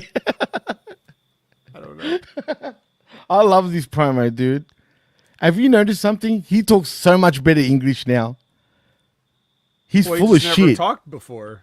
Now he No, does. but if you compare him to, say, Nakamura, or even most Japanese wrestlers, except for Shida, because I think Shida can talk pretty clean English for what she is, right? I truly believe he knows so much more English than he lets out. But this time, hearing him, he's pretty clean compared to a lot of other Japanese people that try. Because for whatever reason, Japanese people struggle to actually talk English, man. It's like the hardest language for them to like pick up for some reason. I don't know why, but it's interesting. Because phonetically, there's less sounds in Japanese, so Right, so they just don't know. They just don't have. I know. There's certain letters and stuff like they don't have L, they don't have W, or no, they don't have. Really? Yeah, they don't have V. It's V. They don't have V.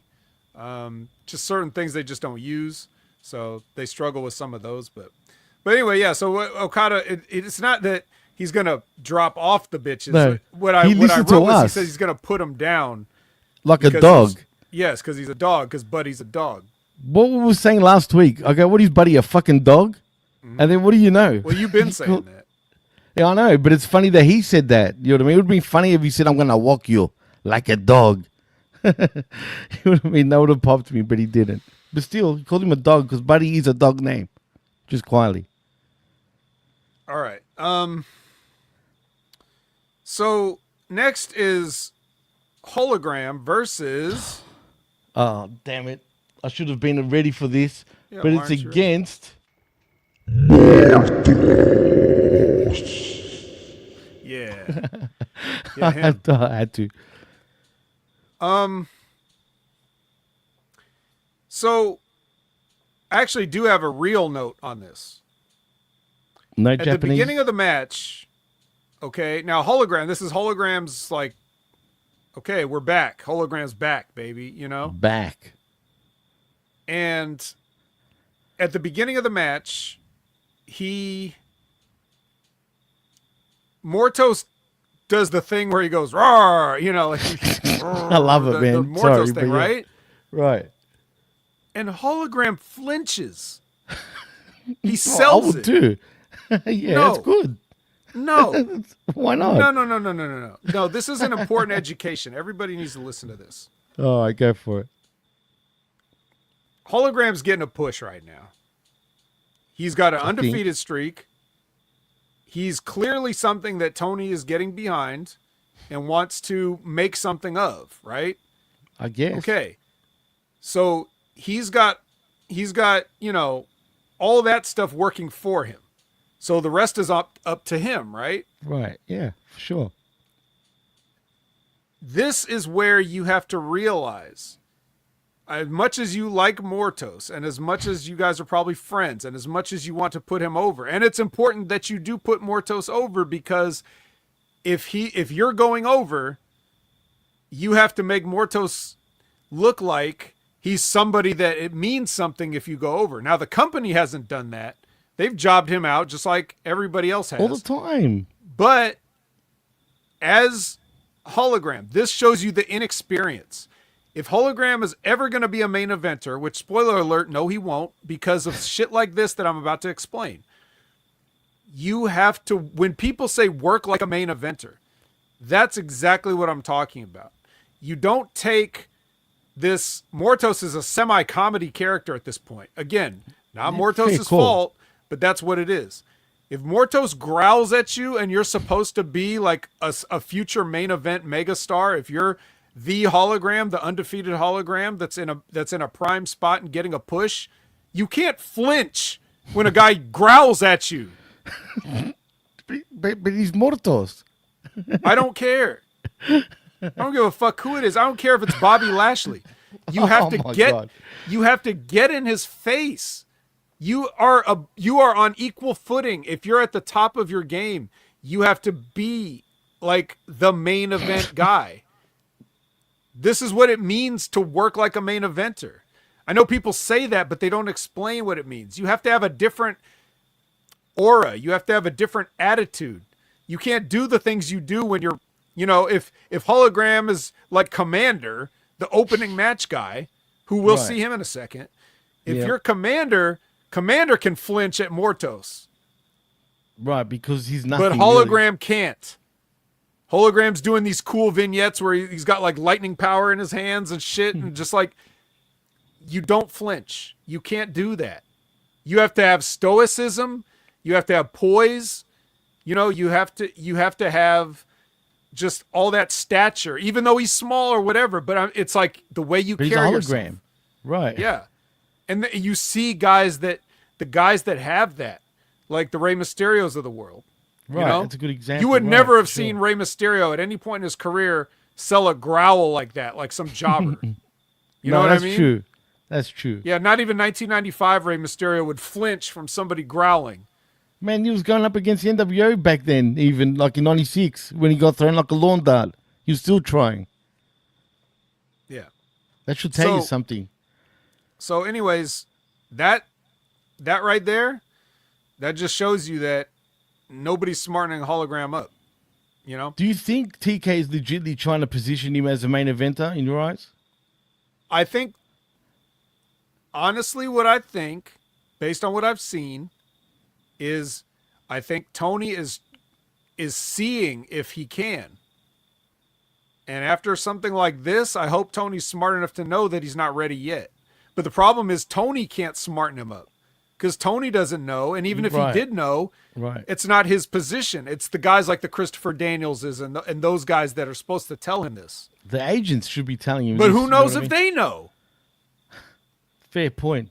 Because I mean, shit. Look, you're right. Zane Vicious says Tony can't use Hologram. And the Bone Collector also, thank you for joining us, says Hologram's the only TK creation. And Labrat says that Hologram should have sold like Bane and Ford sold that chair. Yes, exactly. Good on you, Elaborate. You like, especially when you're playing the part, like Hologram's playing the part. He can even be a little bit of the underdog, but he hasn't been booked like the underdog. He's the overdog at this point because he's 15-0. So, jeez, you have to be what your push and what your place on the card is. So right. if you He's are giving you that opportunity, back when he was Aramis, maybe you can flinch on Mortos. If you're Hologram, you can't be flinching. Right. You are now the favorite. You know what I mean? You are the odds-on favorite in all these matches until you start losing. You are the odds-on favorite, so you need to work like Roman fucking Reigns.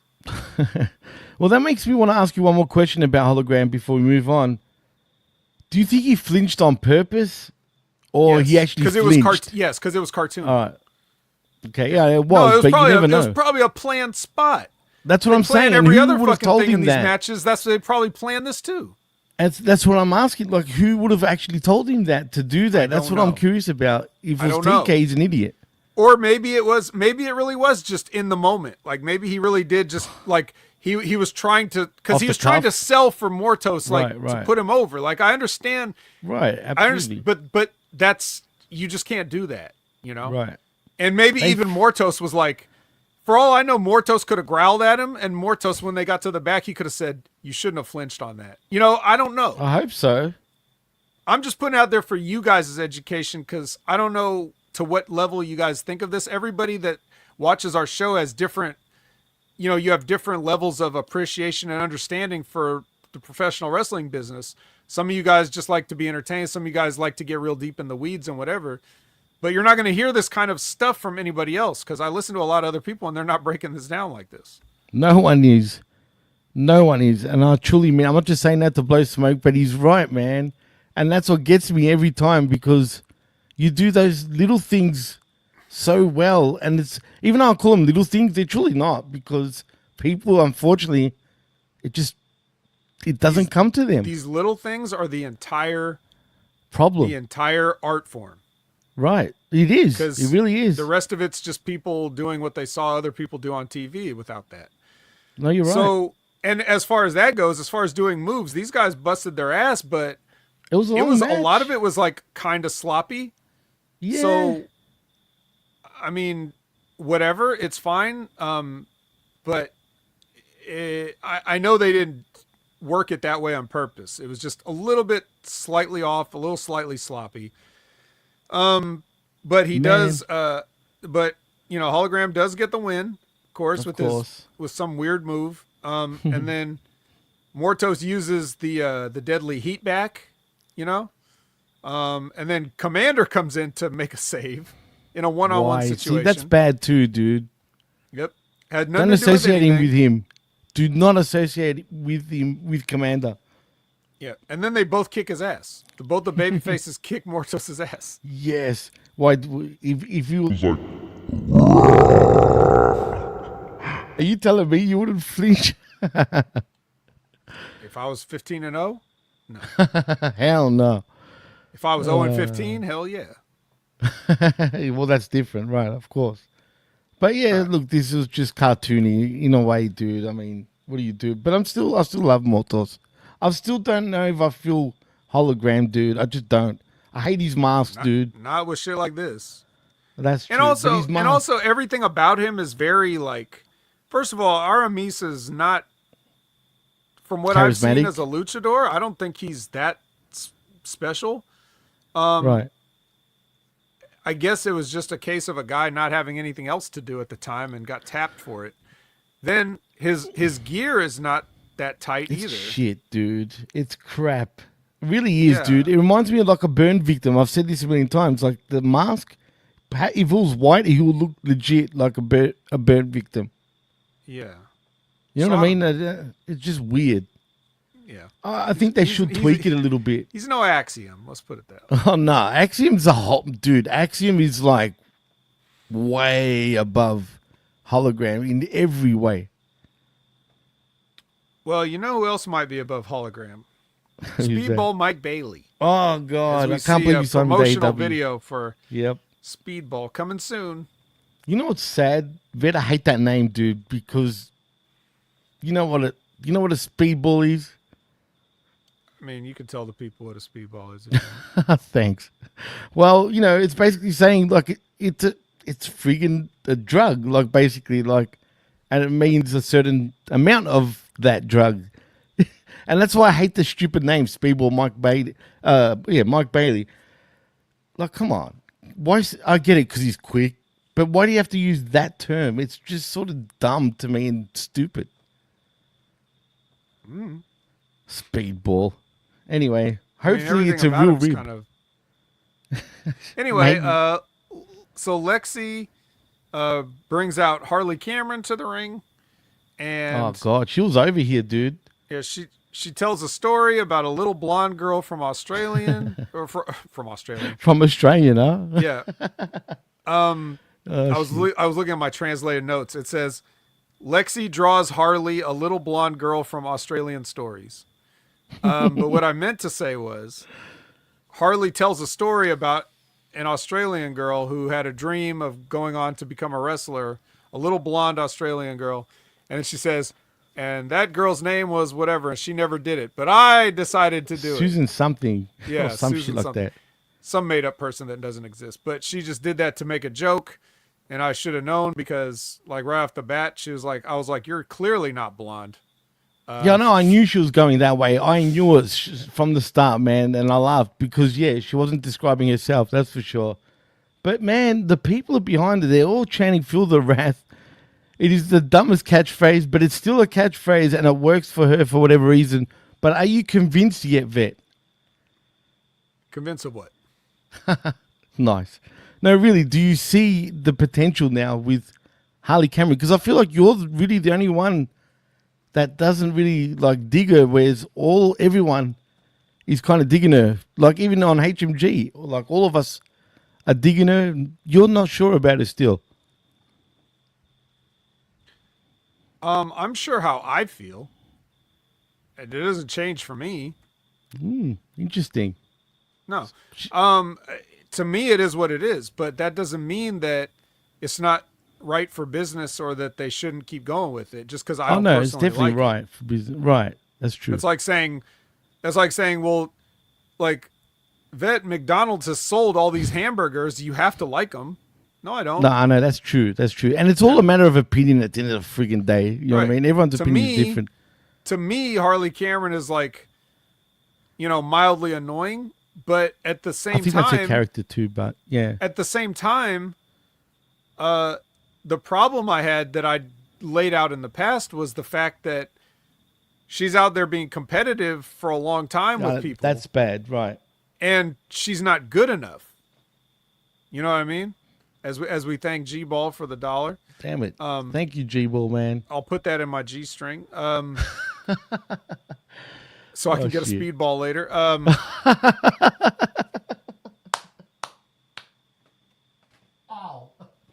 I hit my head, man. Don't do this to me, Vet. God damn it. Sorry. I'll try not to be the best in the world anymore. Oh, shit. No, it's the fact that she's really bad at wrestling and they exposed her like that is what I was against. Yeah. As far as she's personally concerned, I say get your money and ride this, drive the train, drive the money train, sure. Do it. Yeah. By all means, she should do it. And I'm not going to complain about her getting TV time. No, because I can separate. I can separate feelings, what I personally am personal entertained by what I think is good for the show and what the people want to see. So if the people want more, if the people want to feel the wrath, then let them feel the wrath. I'm still going to not think it's that funny, but she's corny, clearly, dude. Really, she's corny. But that's fine. That's fine because it's not the cringe type. It's not like the Fat Family, the Boom guys. It's not like that. It's way better than that. No, of course, 100%. Like right. How those people have any sort of following versus somebody that's actually skilled like Harley Cameron. That's weird. I'll never understand that, but whatever. That's true. Whatever. So that was that, and then we get the debut in AEW of Gabe Kidd. He's taking on the Butcher here. I don't like Gabe Kidd, dude. I don't like Gabe Kidd either. He's weird body shape. Like, Yeah. I don't know if he's fat or not fat. Like, what? I could tell he's been just gaining weight because he used to be. I know he used to be skinny, dude. Yeah, he used to be leaner, and now that he's been getting a push, he's the gotten fuck? bigger. Why? What's And going on with him, dude? It's a drastic change too. He just wants to put on size, I guess. But Fair enough. but what he's also done though is as generic as he was before, but now he's bald. So guess what that makes it? He's Even another more bald generic. white guy with a beard in Right. wrestling, Jimmy. It's true. It's a dime a dozen. Yeah. At least when he had fuck. hair, he had some hair. Now he's just bald. Yeah, good hair too. Actually, come to think about it. I mean, I wouldn't go that far, but still. No, but you know what I mean. Compared to this, I mean, come on. Yeah, so now he's just a pale, big, he's just like a pale, thick, Husky. You're right. thick English guy that does Typical too. Yeah, I'm not into Gabe Kidd, but I'm I don't certainly see not it, into the man. Butcher. So if he's Right. and I also noticed that You got to be Gabe kidding me. yeah, you got to be Gabe kidding me. Freaking Andy the Butcher. I Oh. saw on Gabe Kidd's nipple there was like a big red mark because fucking after all this time wrestling, the Butcher still doesn't know how to chop people without hitting them in the fucking nipple. Oh, that would be annoying. You don't chop a guy in the nipple. Oh shit! First you of get all, angry, dude. You It get angry. hurts. Second of Oh. all, It's winter. it doesn't make a noise. Like if you hit somebody in the nipple, it doesn't stings. make the smack noise. It's just a thud, and then it stings, and nobody cares, and it looks ugly. Dude. It's a waste. Yeah, no, that's pretty bad. Why has he got this habit of doing this, man? What is it, a rib? Or is he No, he's just the that shits. bad and he No, can't the do it? Butcher's Yeah. just the shits. He's the goddamn Wow. shits. That's fucked. For a bass player in a rock band, he's the shits as a wrestler. Which is funny because he's legendary in that department, believe it or not, in that genre, in the death metal scene. I kid you not, dude. I swear, look into him about Well, it. if he's It's such true. a legend, maybe he should stick with that. Yeah. Not that I like his music, really. It's a bit too for me. Okay, well, did you like Dark Julia versus Queen Aminata? I'm a fan of both these women, actually, to be fair, right? Well, were you a fan of this match? But not really. Okay. I think Queen and Aminata has got a lot of potential, for real. I just love her look. But is Julia Hart, man, I feel like she should, at this point, she should be a lot better, man, at this point. I feel like is she really gotten any better? She hasn't, to me. Julia Hart? I mean, did I say Since- Julia Hart? Yeah. What the fuck is wrong with me, man? What did I say Julia Hart for? You mean should Queen have gotten a lot better? Yeah, like really? I don't I mean, know. do you feel like... Because I don't know where are we starting from? Ring of Honor? Like I don't know. Yeah, I guess. No, you're right. That's true. When you put it like that.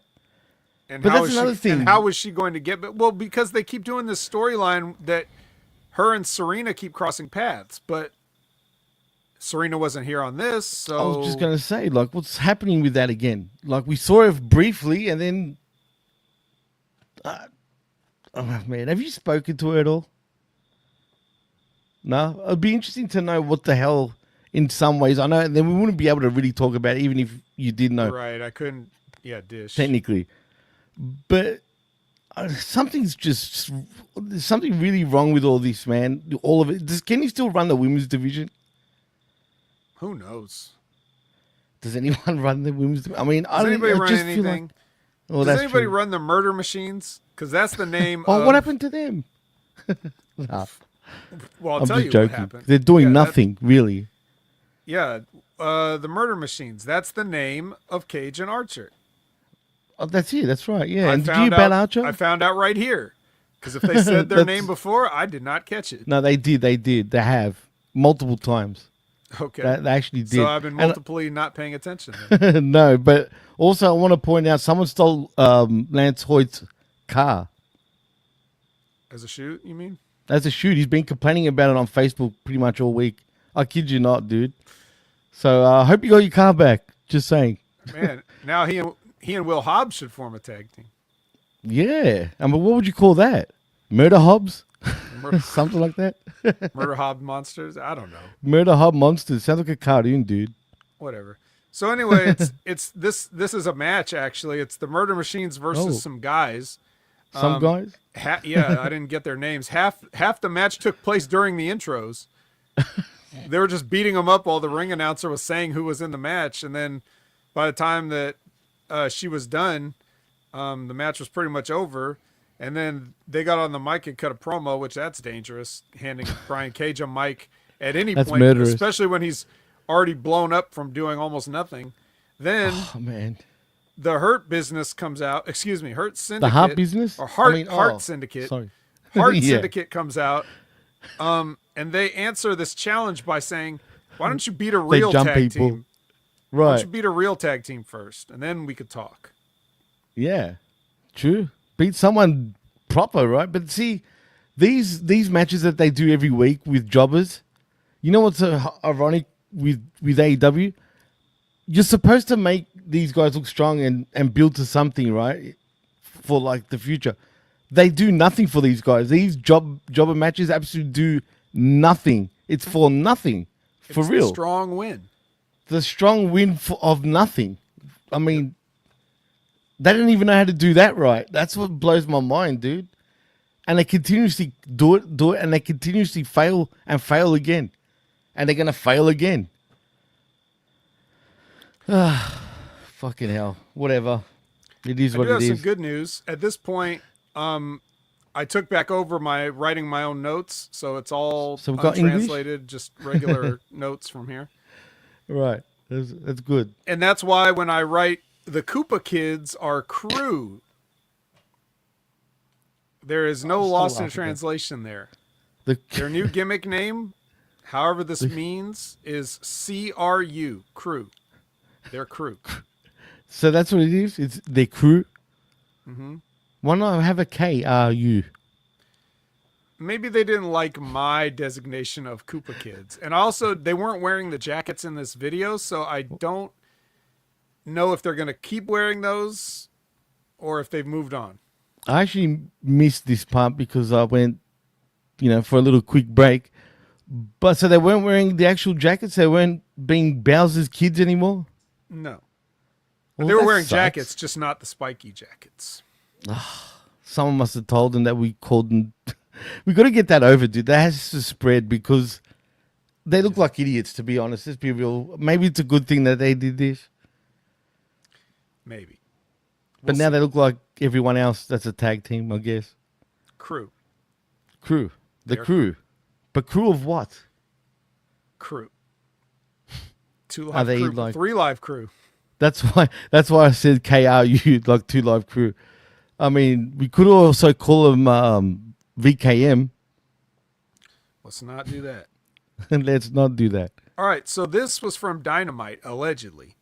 Although, if you told me they had to film it like at another time because they saw how bad things went, I would believe that too.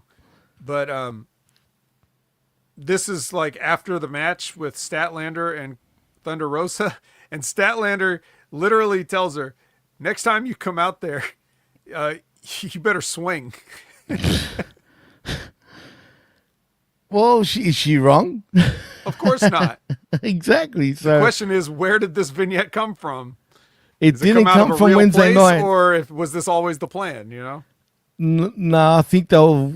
Well, I'm hoping for their sake that they'll literally like in trouble mode, like trying to fix the bullshit that happened on Wednesday night for sure. Damage Has to control, be. you mean? Damage control, that's the word. Yep, it happens. I go blank over the simple things, but yeah, damage control. They'll definitely damage control because I don't recall seeing this on Wednesday.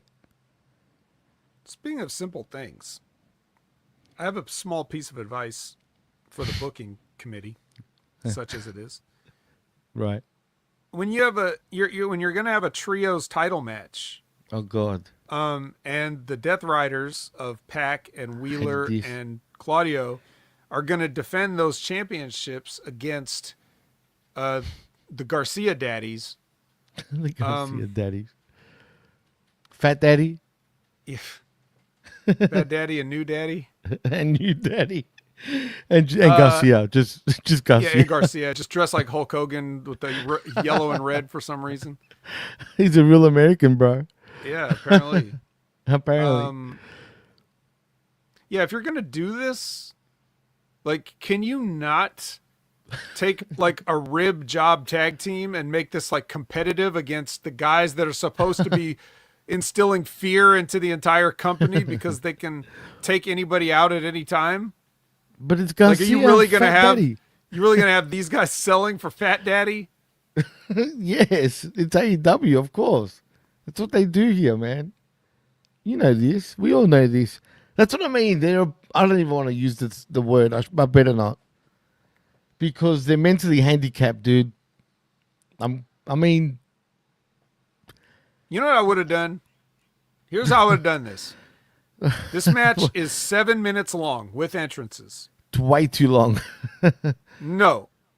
Oh, you would have extended this it? match was not 7 minutes long. This was much longer than 7 minutes. I'm talking about me booking it. I would The have match gone is less than 7 that. minutes with entrances. Here's what happens. Daniel Garcia tells his buddies, I got this. I'm going to start the match. He gets a little bit of shine. They cut him off. They kick the shit out of him for like 5.5 minutes.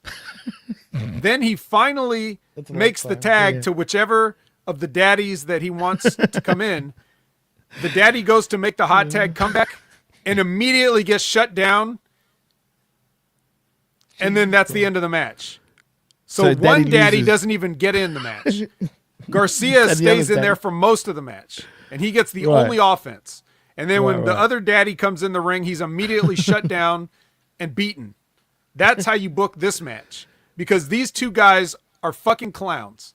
And, literally. Daniel Garcia is the only guy that's a contender or worthy to spend any time in the ring with these guys. But that's the story you tell. That's also how you make your match different than every other match on the card, because you're telling a story. Everybody else just does whatever. So that's how you book a match like this. These guys have done nothing to make me believe that they should ever be competitive on any level with somebody that's actually holding a championship.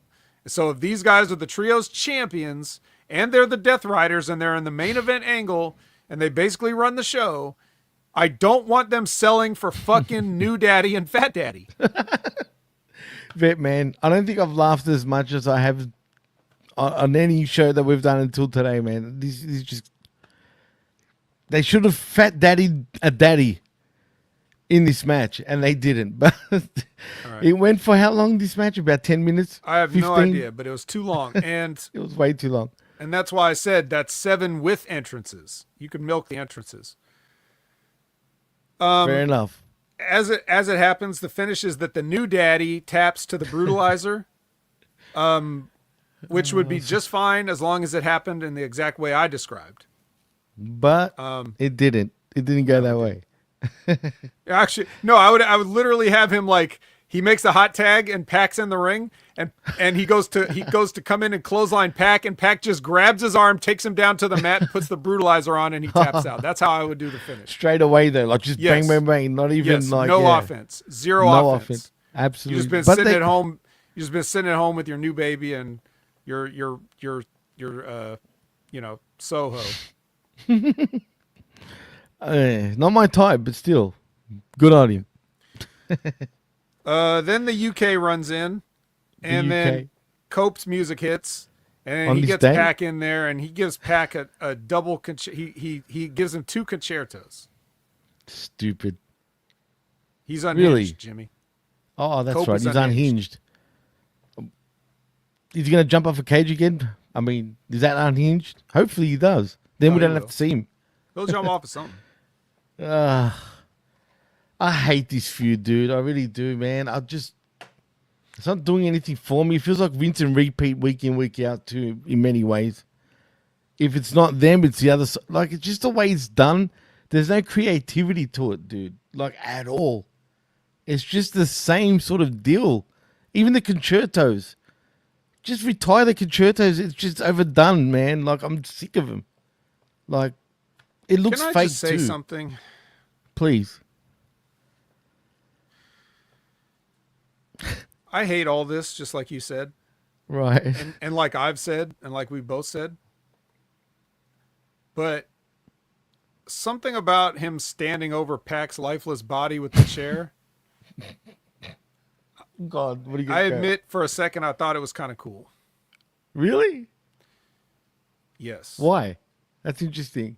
It was a feeling I got. Kind of like we were talking about with Monday Night Raw, like where we're just like, how is Monday Night Raw just better than it gets the energy better than SmackDown, and we don't know why. But it was feeling. Maybe it was the camera shots they got.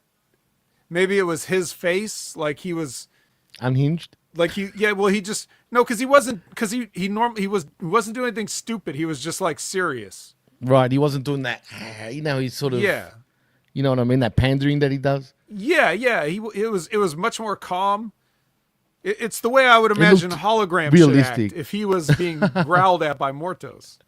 You know? Well, you're not going to get that from Hologram, unfortunately. But at least but there was I'm cope. saying he could look at this and be like, maybe one day, Holmes. Holmes. So I did like that, even though everything sucks. I'll just say that. Fair enough. Fair enough. At least you're being nice. That's true. And he's a prick too. Edge. Whatever you want to call him. Sledge. Cope. There's Cope for Hope. I mean, Cope. I don't even know what the fuck his name is anymore. Yeah, it doesn't matter. It doesn't matter. Yeah, it doesn't matter what your superstar. name is. Yeah. I wonder where I've heard that. I want your soul. It's so fucking retarded. Oh, whoops, I did just mention the word. Okay. Didn't want to say it. All right. Lexi is backstage with Vendetta. They're basically telling Harley Cameron she better look out. Caster versus Brody King. Oh, boy. Brody King hits a cannonball for a literal squash. Jesus Christ. He looked like a badass coming out to this match, though, I must admit. I guess. What's his weird thing with that balaclava? He's a robber now, dude.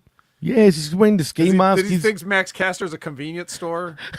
Yeah, absolutely. I mean, look, he was holding things. I mean, he's something. And what did he say in the promo? It rhymed. It was kind of funny.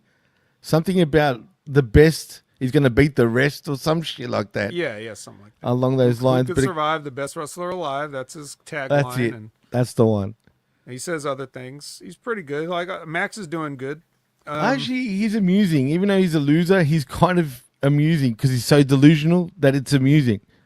And that thing you're saying, that thing he's carrying, it's actually his certificate that proves that he's the best wrestler. That he's the best in the world. I was saying that before, right? I knew that. Lexi is with the Outrunners. And, or was it Lost Outrunners? Well, allegedly, but we don't know. Allegedly. I love this, man. This is funny to me. Yeah. But yeah. So anyway, they're doing a promo, and then the Hurt Syndicate or the Hart Syndicate walk by. And then the Outrunners ask the Hurt Syndicate if they can be the team that that the Murder Machines have to beat in order to get a title shot. Right. And MVP's like, oh, I'm feeling generous, so sure. Oh, so I guess that'll be Outrunners versus Murder Machines, and the winner gets a shot at the... How much you want to bet that the Outrunners still win? I hope so, dude. That would be brilliant if they do that. But do they think like, we're going to swerve you because everyone's going to think that the Outrunners are not going to win, right? Technically, that they do go the other way. They don't do that, Vet. They just don't, man. It's got to be Archer and friggin' want to be Wolverine. Unless.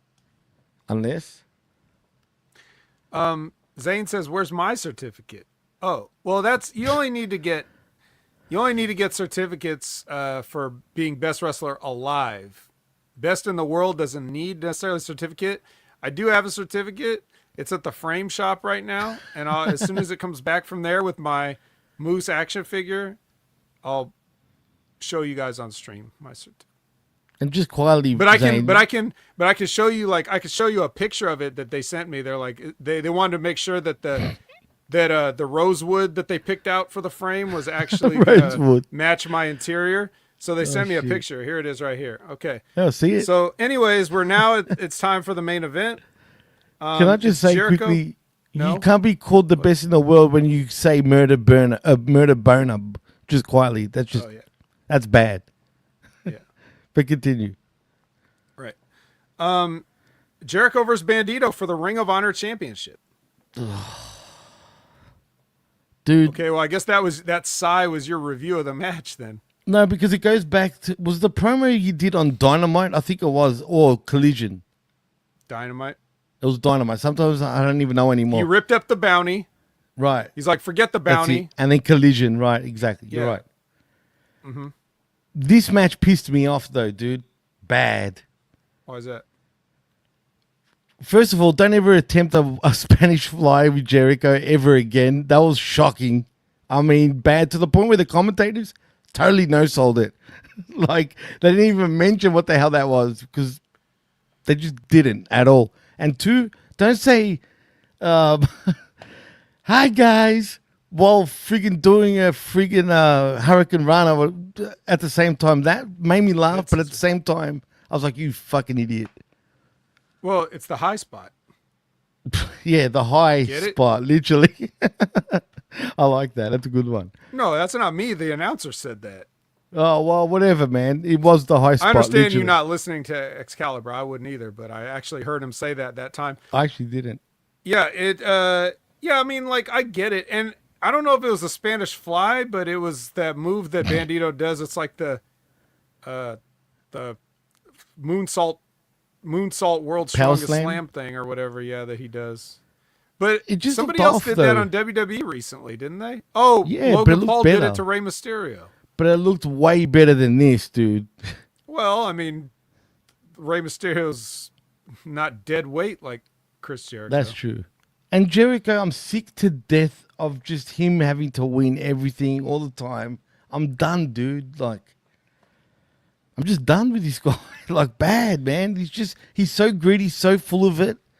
I can't handle it anymore. And I was a fan of his, but the more he keeps doing this, I thought he was trying to pull people over, but he doesn't. All he cares about is putting himself over and getting that money, man. He doesn't give a shit about anything that's going on in this company. As long as he's being taken care of, that's all that matters, man. And that's how you know he's a professional wrestler. So absolutely, the an old school one at that. The 21 Plex by Bandito is countered by Jericho with a victory roll. It's maybe the only thing that looked good in this whole match. I think. Yeah, but then at the end, it's a Ring of Honor match. And not only did they not do a handshake at the end, true, they didn't even tell the story of not doing a handshake. Chris Jericho just walked out of the ring. Like, okay. They could have done a thing where, they just, maybe Bandito goes for the handshake and Chris Jericho just walks away or whatever. They could have done something, but what they did instead was nothing. I guess it doesn't matter. It doesn't, because that means it doesn't prolong the show. And we're out of here, and we're done with Collision, and that's a wrap on the AEW for the week, Jimmy. Boy, but this show for me was, I'm talking about our show, was absolutely the highlight of all of this because I've never laughed so much throughout the whole show. You've never made me laugh like this, dude. You were on fire again today, man. Like, no shit, man. I'll take my hat off to you, literally. That was brilliant. But the show's... I felt Dynamite was more entertaining, obviously, than Collision.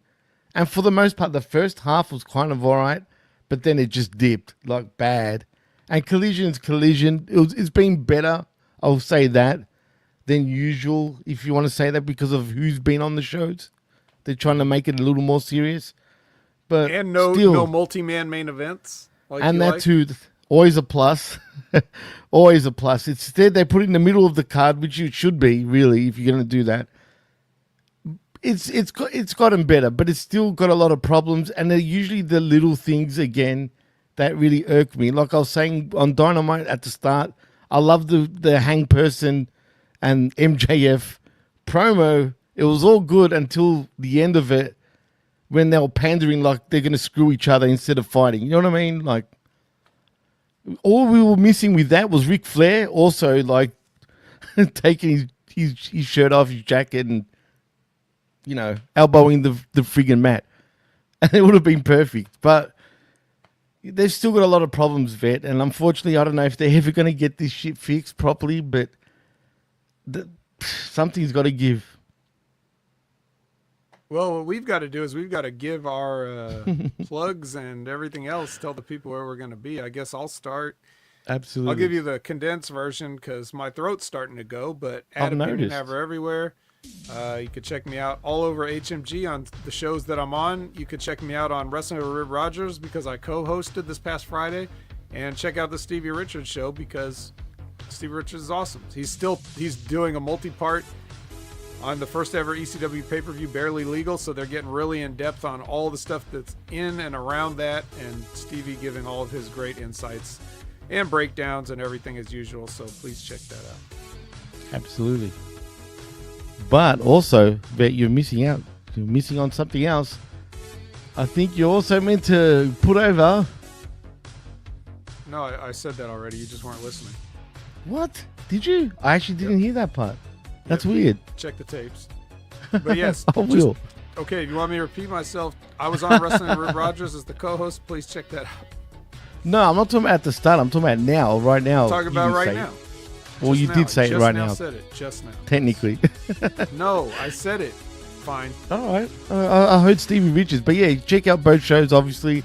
And, of course, the Next Level podcast with yourself and Big Ray Hernandez, even though you said it earlier as well. But check it out. Wednesday mornings at 11 a.m. Eastern, obviously. What was it, 10 a.m. Central? Who's in Central? That's true. Pacific, what was it? What's Pacific time? 8?